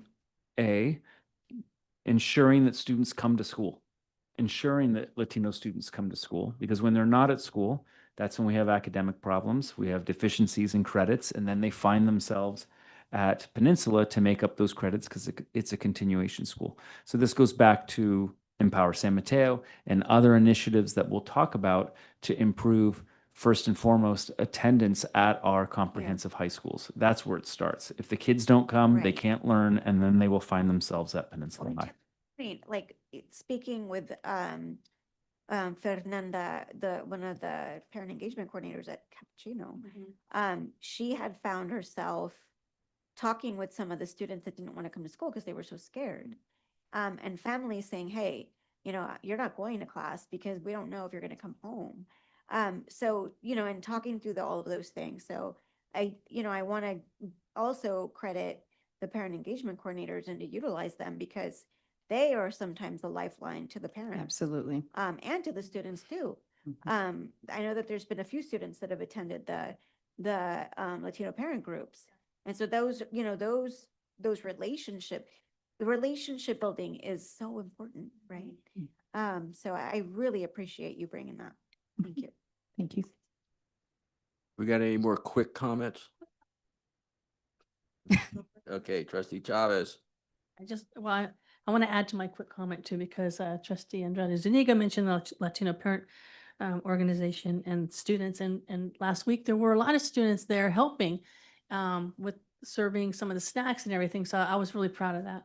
We're really glad that they're involved. So my comments about the presentation is it's excellent. Thank you so much, Dr. Burnett.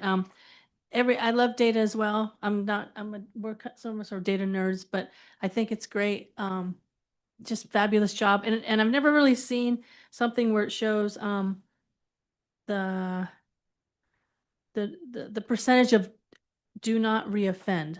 The students do not reoffend on this category, that category, and that category. And I thought that's amazing because nearly, like you said right here in red, nearly 80% of the students participating in an alternative to suspension were successful and not reoffending. So I just think that that's kudos to everybody involved. I know it takes staff yourself and our amazing staff members to help students out. Very much the staff. Yeah. I have great staff members that help me put that data together. And also I want to mention about the intra-district transfer request. We had over 500 and I thought to make 76% of those come true. I thought that was a great, I think that's a great progress as well. Thanks. Thank you. Thank you. Trustee Land. So first, thank you very much. And I agree with you that the anecdotal, when it happens more than others, I think you got right when it happens.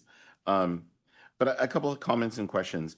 I think I just want to echo what Trustee Andrade Zuniga said about Latinos and really the concern, and you said it really well, is building connections. And the highest absenteeism rate is with Pacific Islanders, and the sheer numbers of Latinos that are affected. I think that's got to be one of our top priorities, to really look at changing the chronic absenteeism and really to make it an impact. I think the second comment is, and I'm going to just agree with Trustee Jacobson. I'm like, I didn't even empower Hillsdale and then empower San Mateo. I think through action, I think those are great programs that we'll see change over time. But I also want to acknowledge what you said about all of the ATS. One of the questions I did have, and it was sparked from what Trustee Jacobs had said, is which schools are more effective and where are those ATSs being utilized? Because we should see where the successes are so that it could be replicated in the other schools. Right. You know, because there's probably some that are really utilizing ATS, and then some schools that may not be, and how can we adjust or how can we increase? So that's, I think, one of my major comments, concerns, and thoughts that we could make some shifts. Enrollment data, I'm not even going to touch. I think, I think it's really important to talk about the suspensions and how they're suspending. Why are we spending? How we're suspending? When we went to, and I think it's a necessary evil that we have, and consequences are important. I don't want to lose sight of that. I think providing services and alternatives is great, but sometimes a consequence is a consequence. And so I just want to reiterate that to board and to others, that it's a necessary, unfortunate thing that we have to do once in a while. The expulsions, I'm interested in one question. There was, in 2025, tobacco was one. I was very surprised about that. I can tell the violence and some of the other things, it just seemed so off in some way. Do you know anything about that incident or what happened? It just seems abnormal, unusual. Because it's only a singular incident, I think No, it probably. tobacco in general. It's like, normally that would be the alternative to, you would do the vape program, or you do a hoopy program, or you do something. But to have someone expelled because of that, it was like, wow. Yeah, I think without violating FERPA, Right, I don't want you let me submit some information. Great. That would be one way I could understand it a little bit better. Mhm. But again, I think it was a great report. I think Thank we you. have some really emphasis on the alternative to suspensions. I'm glad you kind of really kind of led with that, or kept focusing on that, because I think that's important, and just expanding it. I would love in a update just kind of what schools are doing what, and statistically, so we could see where successes are being done and where we can have it replicated. Absolutely. And Trustee Land, in the board memo that was sent, there is disaggregated data on ATS per school. What I can do is, it was only by numbers though, not percentage. So what I can do when I give a response is to actually break it down by percentage. I would love that. Absolutely. Thank you. Okay, any other questions? Okay, I appreciate your presentation. Okay. Thank you. And, one thing, and I was looking in our mission, vision, philosophy, I thought we had something in there that we want every student connected with a teacher and employee. Okay, I'm just looking. I know. You got it. You're Yeah. right on it. That was critical to success, that they are connected. So that's good to correlate something that we put in writing to what we're saying. So, and thank you for your presentation. Okay. Thank you all very much for your time. And I apologize. I realized I didn't do the traditional good evening, President Griffin, members of the trustees. I'll make sure I do that next time. Thank you all very much. Have a good I evening. and a won't good be night. president next time. All right. Thanks so much. That's why I'm so happy. Yeah. Thank you so much. Your presentation was wonderful. Okay, I'm gonna try to find my place back to Q. Any construction items? None. Okay, Division of Human Resources consent agenda. Yes, we have 6 items. Personnel actions, have an MOU with the CSEA regarding athletic PE for the 10th graders. Have a Health Right 360 MOU. They provide on-site substance use counseling and group therapy for students, as well as family support. an MOU with Notre Dame Namur University for a marriage family therapist intern. We have another MOU with San Bruno Park for the ESL classes in the morning this time. And then we have 4 adult school transfers for your approval. Okay. Is there any questions or comments, any discussion?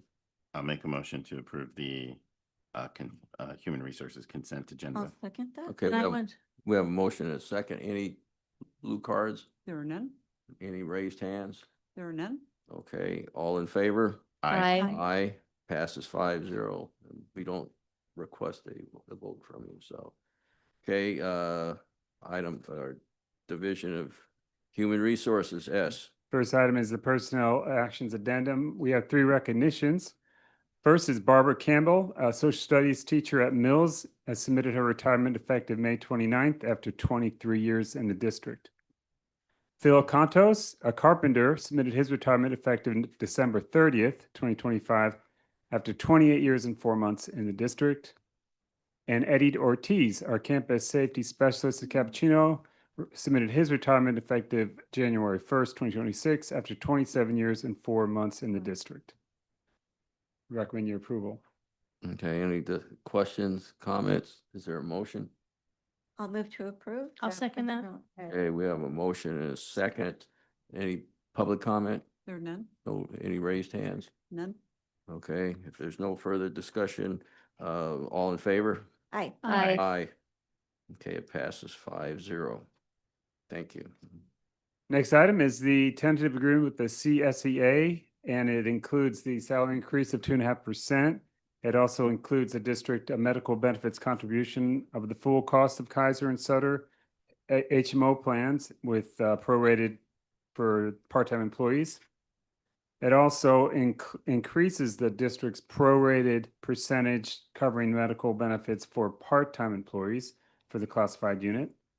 And there's the one-time payment to help with the deductible for the medical insurance. We added language for the $1,000 cash in lieu for employees and for eligible spouses.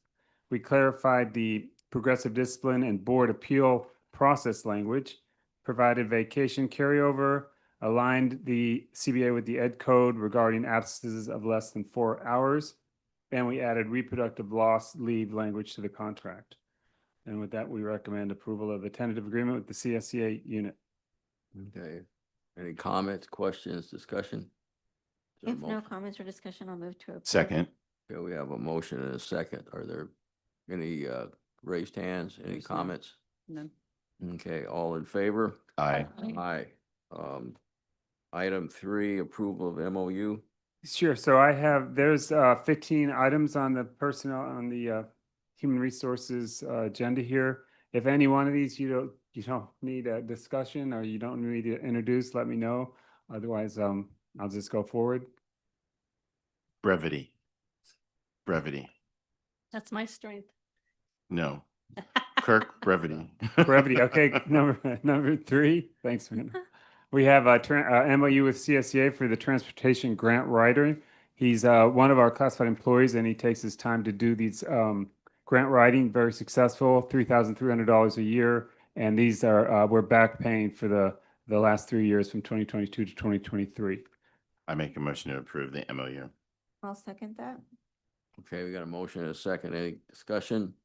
Are there any comments or none. blue cards? No. Okay, all in favor? Aye. Aye. Passes 5-0. The next one is an MOU, again with the CSEA, for the creation of a utility worker 4-person to replace the utility worker lead position. This creates parity with other district divisions and provides enhanced leadership for our facilities department. I make a motion to approve this MOU. Second that. Okay, we have a motion and a second. Any public comment? There's none. Okay, no raised hands. None. All in favor? Aye. Aye. Aye. Passes 5-0. Item 5, approval of the capstone, AI capstone teacher description. Yeah, so this is one of several AI items. This one is for the $1,000 stipend for up to 12 teachers to participate in the AI capstone program, the goal of which is to explore the use of AI tools in teaching and learning, critically examining their ethical and instructional implications. And the $1,000 stipend is, if there's actually a choice for that stipend, or 6 college units. I make a motion to approve. I'll second that. I just think it's a great idea. Thank you for even thinking about this. Yeah. Okay, while we have a motion and a second, we actually have a blue card, public comment. Anushka Kashyap, is that close to your name?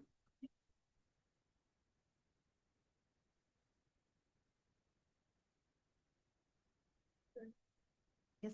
Oh, yeah. It's on. Oh, it's great. Good evening, board members, superintendent, and members of our community who are present today. My name is Anushka Kashyap, and I'm a junior at San Mateo High School. Thank you for letting me speak tonight. I want to start by applauding the board for leading the way. San Mateo Union is one of only 30% of districts nationwide to even have a basic AI policy. That puts us ahead of most of the country, and it means we're thinking seriously about the future of education. I also want to thank you for putting AI on tonight's agenda and for prioritizing the training of teachers. AI is a big part of how we learn, work, and communicate, so this is a step in the right direction. But if we really want students to truly benefit from AI, we need to quickly make sure all teachers are afforded this opportunity. As a student in this district, I can share that the rules and attitudes towards the use of AI swing far and wide, depending on which classroom you enter on any given day. My math teacher encourages us to use AI, while my English teacher has a zero AI policy. This can make things really confusing for students. It also puts us at a disadvantage, as my generation needs to know how to use AI for practically every job in the future. I would also like to speak to the AI policy itself. AI offers huge opportunities for learning, creativity, and innovation. But it also brings challenges, like the need to invest more in protecting our privacy, making sure technology use is responsible and ethical, and upholding the integrity of our education. While the current AI policy is a good start, there is so much more ground to cover. I believe we can balance all this by working together and keeping the conversation open. To this end, I urge the board to make AI policy a capstone priority in 2026. We need to move with urgency and prioritize it as an agenda item in at least 4 to 6 meetings next year. The world of AI changes rapidly, and our policies should keep up.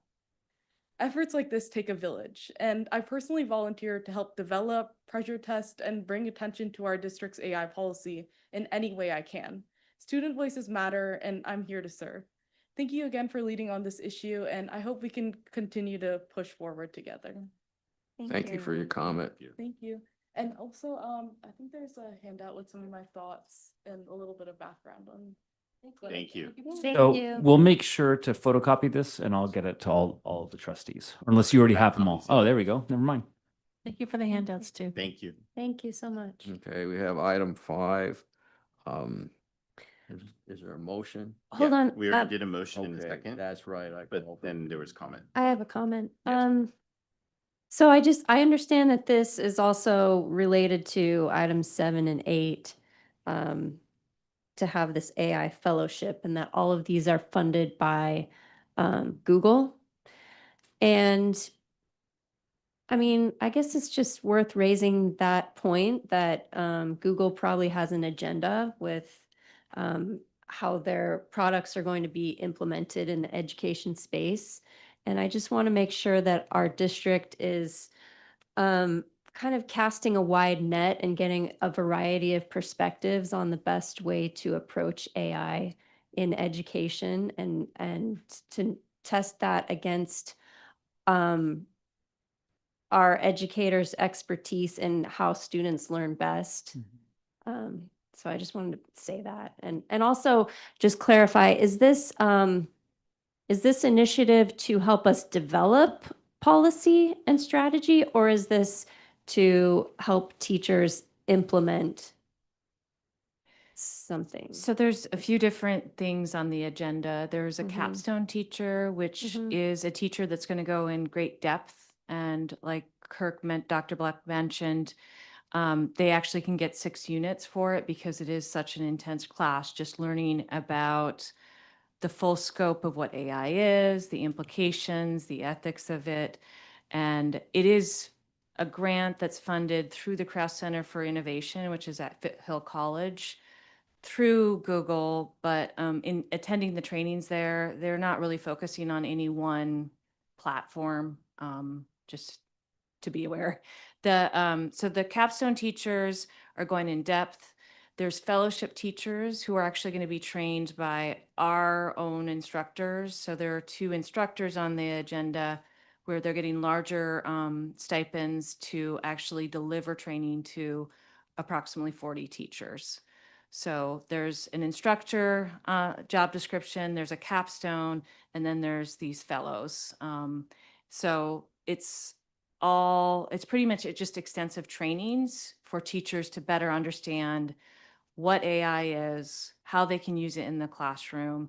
And a lot of it does also focus on, because this was a focus that we as administrators at their last session, on also the mental health implications of the use of AI. And so a lot of it will be how do we ensure that we're keeping students safe while teaching them how to use the tool. So, And I would say a lot of this leads up then to our AI study session in the spring. So we'll have more to report then too. we are inviting both of the instructors that are going to be providing training to our teachers to be part of the AI study session. And I would welcome the student. Actually, I'm going to reach out because we are forming a group to help guide some of these conversations too. Great. And will the teachers who are leading the fellowship also be participating and getting training from the capstone? Is there overlap there? There is some overlap there. I will say both of those individuals are also independently somewhat experts on it and do their own. They've done training outside of the Kraft Center, outside of that organization as well. So they've gone through the capstone, but they also are, in our opinion, relative experts, for educators in AI. So we're really fortunate to have them, and we'll be excited to introduce you to them when we have our study session. Okay, any other questions, comments, or I guess I'll call for the vote. All in favor? Aye. Aye. Aye. We'll note that Trustee Chavez stepped out and did not vote, so it passes 4-0. Item 6.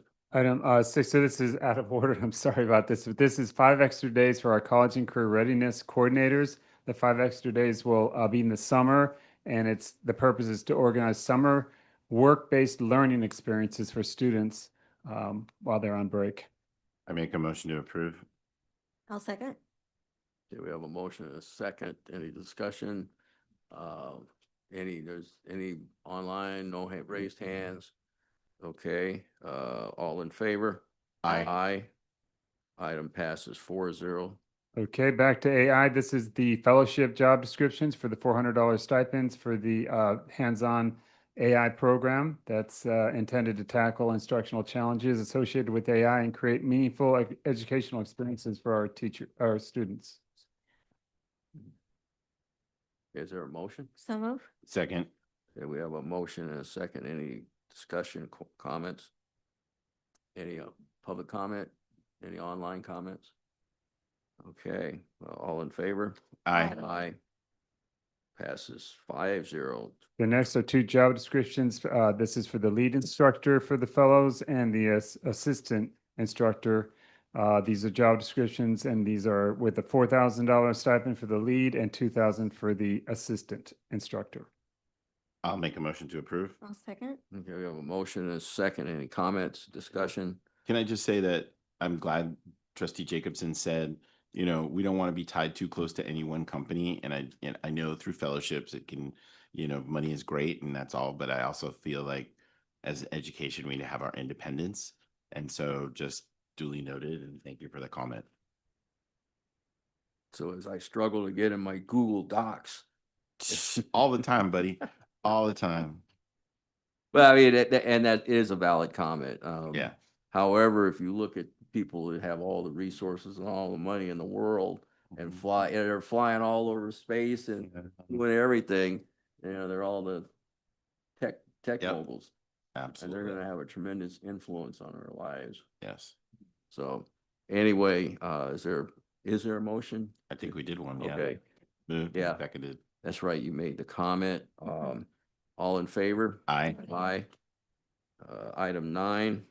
This is NovaWorks Master Agreement for the adult school, and this would establish a framework for the adult school to serve as an approved training provider under the Workforce Innovation and Opportunity Guidelines. This is for adult learners to gain support in career counseling, job readiness, and placement assistance. Moved. So moved. I'll second. Okay, we got a A motion. comment. Yes. NovaWorks is excellent, and they have services for not only youth to help them graduate from high school, but also for young adults, job placement, and the adults. I think this is excellent. I'm so glad that we're partnering with them. Thank you. Sorry. I've been up early. That sounds like a little song over there. Just a little. Okay. I move to approve the MOU Second. or Yeah, the we sorry, have a- I agreement. think we already had a motion. Yeah, we did. We had, Oh, sorry. Mr. You- Trustee Land moved and And Yeah, Mr. Jody Soniga second. Yeah, okay. Oops. So we had the motion. We have Yeah. any comments? No. All in favor? Aye. Aye. Okay, Five- sorry, the next one is an MOU with the Daly City Health Center. We've had these before in the districts past, but this MOU will provide student access to reproductive health care services. The Youth Health Center will provide appropriate, confidential, and culturally responsive health services in accordance with applicable laws and regulations. If there's no discussion, I move to approve, and I want to say similarly to my comment for NovaWorks, excellent organization, wonderful education. Thank you. And I'll second that. Okay, we have a motion and a second. Any further And I discussion? second the comments too. Any online? Or- Lydia. Okay, all in favor? Aye. Aye. Aye, passes 5-0. Item 11. This is an MOU with Daybreak to enhance our mental health program. Daybreak's a California-based mental health provider. Will partner with the district and provide high-quality counseling service. This MOU will provide up to 24 individual teletherapy sessions per student or per referred student. And this service aligns with district's initiatives and increases the after hours and bilingual access while eliminating financial barriers. I'll make a motion to approve. Sounds great. I'll second. Okay, we got a motion and a second. Any discussion? Any comments from the public? Okay, all in favor? Aye. Aye. Aye, passes 5-0. Item 12. At the last meeting, we had the more extensive revisions to the athletic manual. This one is just clarifying the communication process with submitters for new sports proposals. We recommend approval of that revision. Okay, is there a motion? I'll move to approve. Is there a second?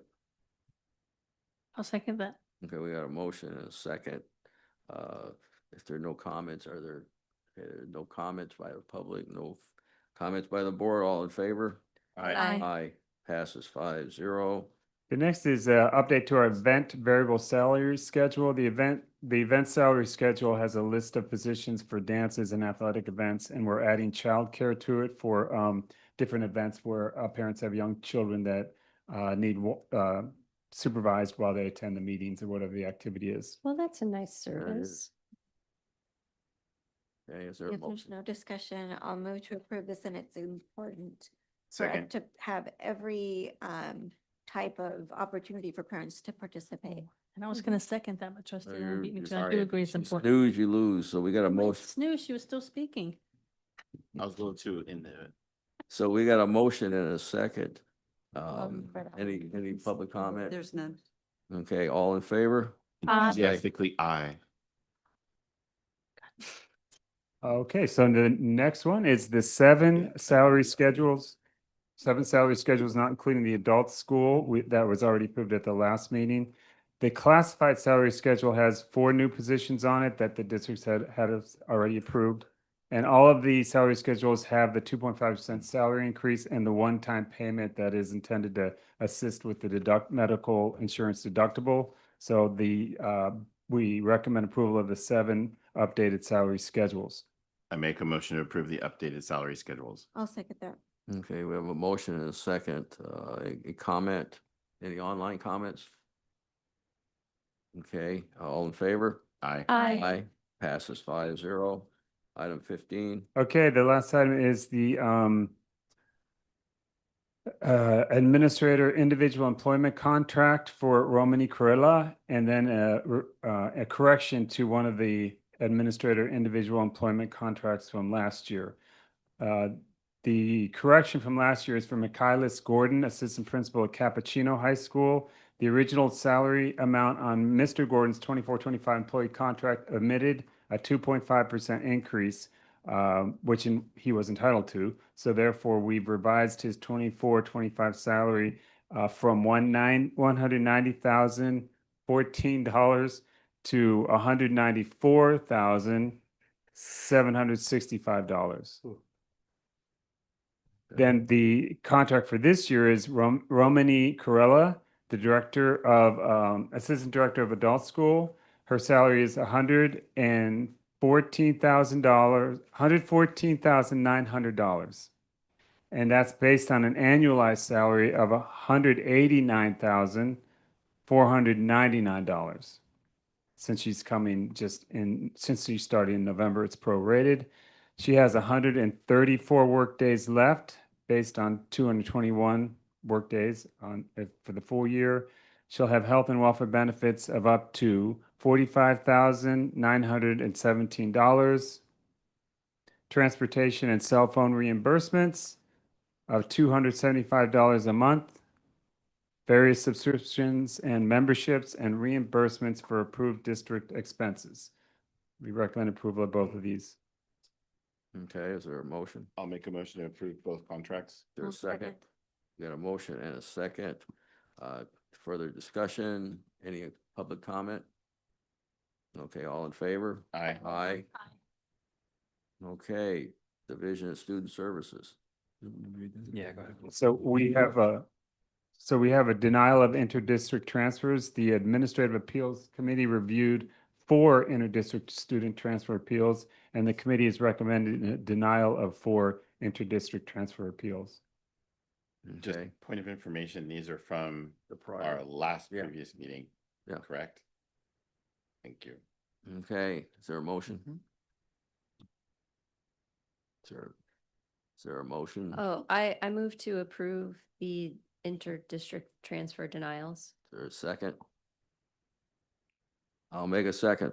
Nobody wants. Okay, any discussion? All in favor? Aye. Aye. U, Division of Instructional Services.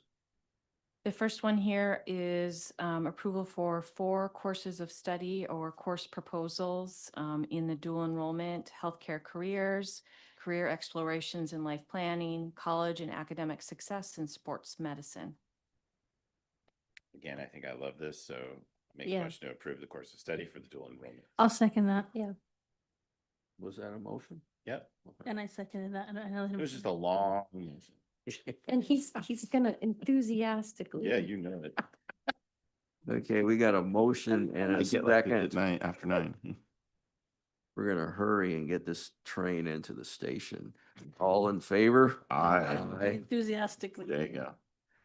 Okay, This next one is a course of study for physical education 3 to allow for students who may not be able to take PE in 9th and 10th grade to have a class just for juniors and seniors to be together.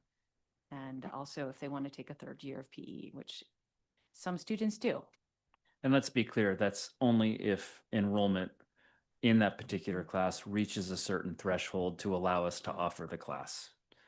Right? If we I had understand. If we had Any- 3 yeah. kids It's a enrolled- what if. Yeah. I get it. yeah. Any Make a course- motion for the yeah. what if. So make a motion to approve the course of study for physical education 3. I'll second that. Okay, we got a motion and a second. Any I did it discussion? last time.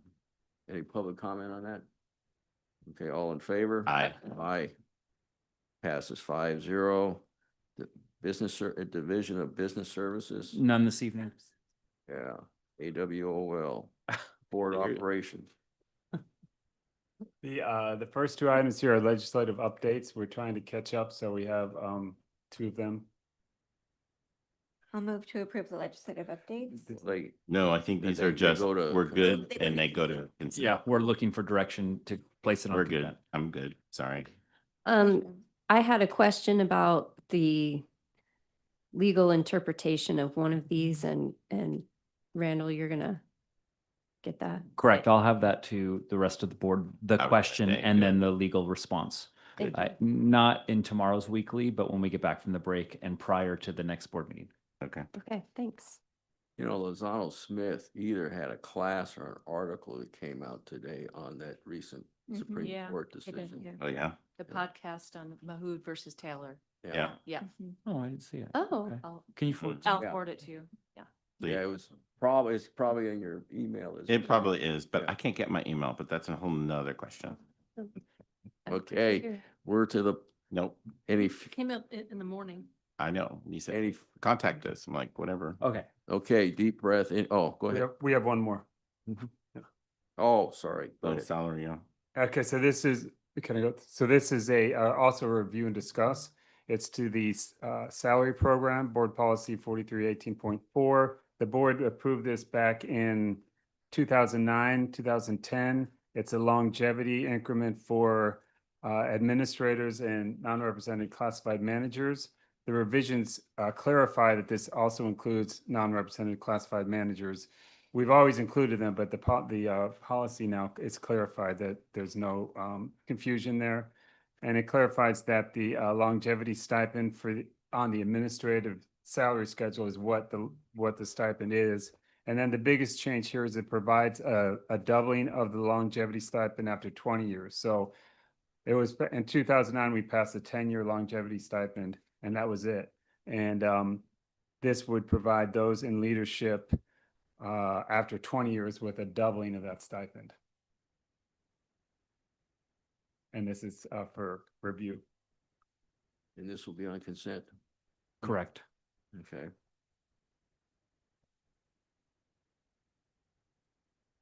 If there are no further comments, we'll look for those on consent. And if you do have comments, contact the superintendent. We future board agenda items, we want to add anything? So we have special ed and AI so far.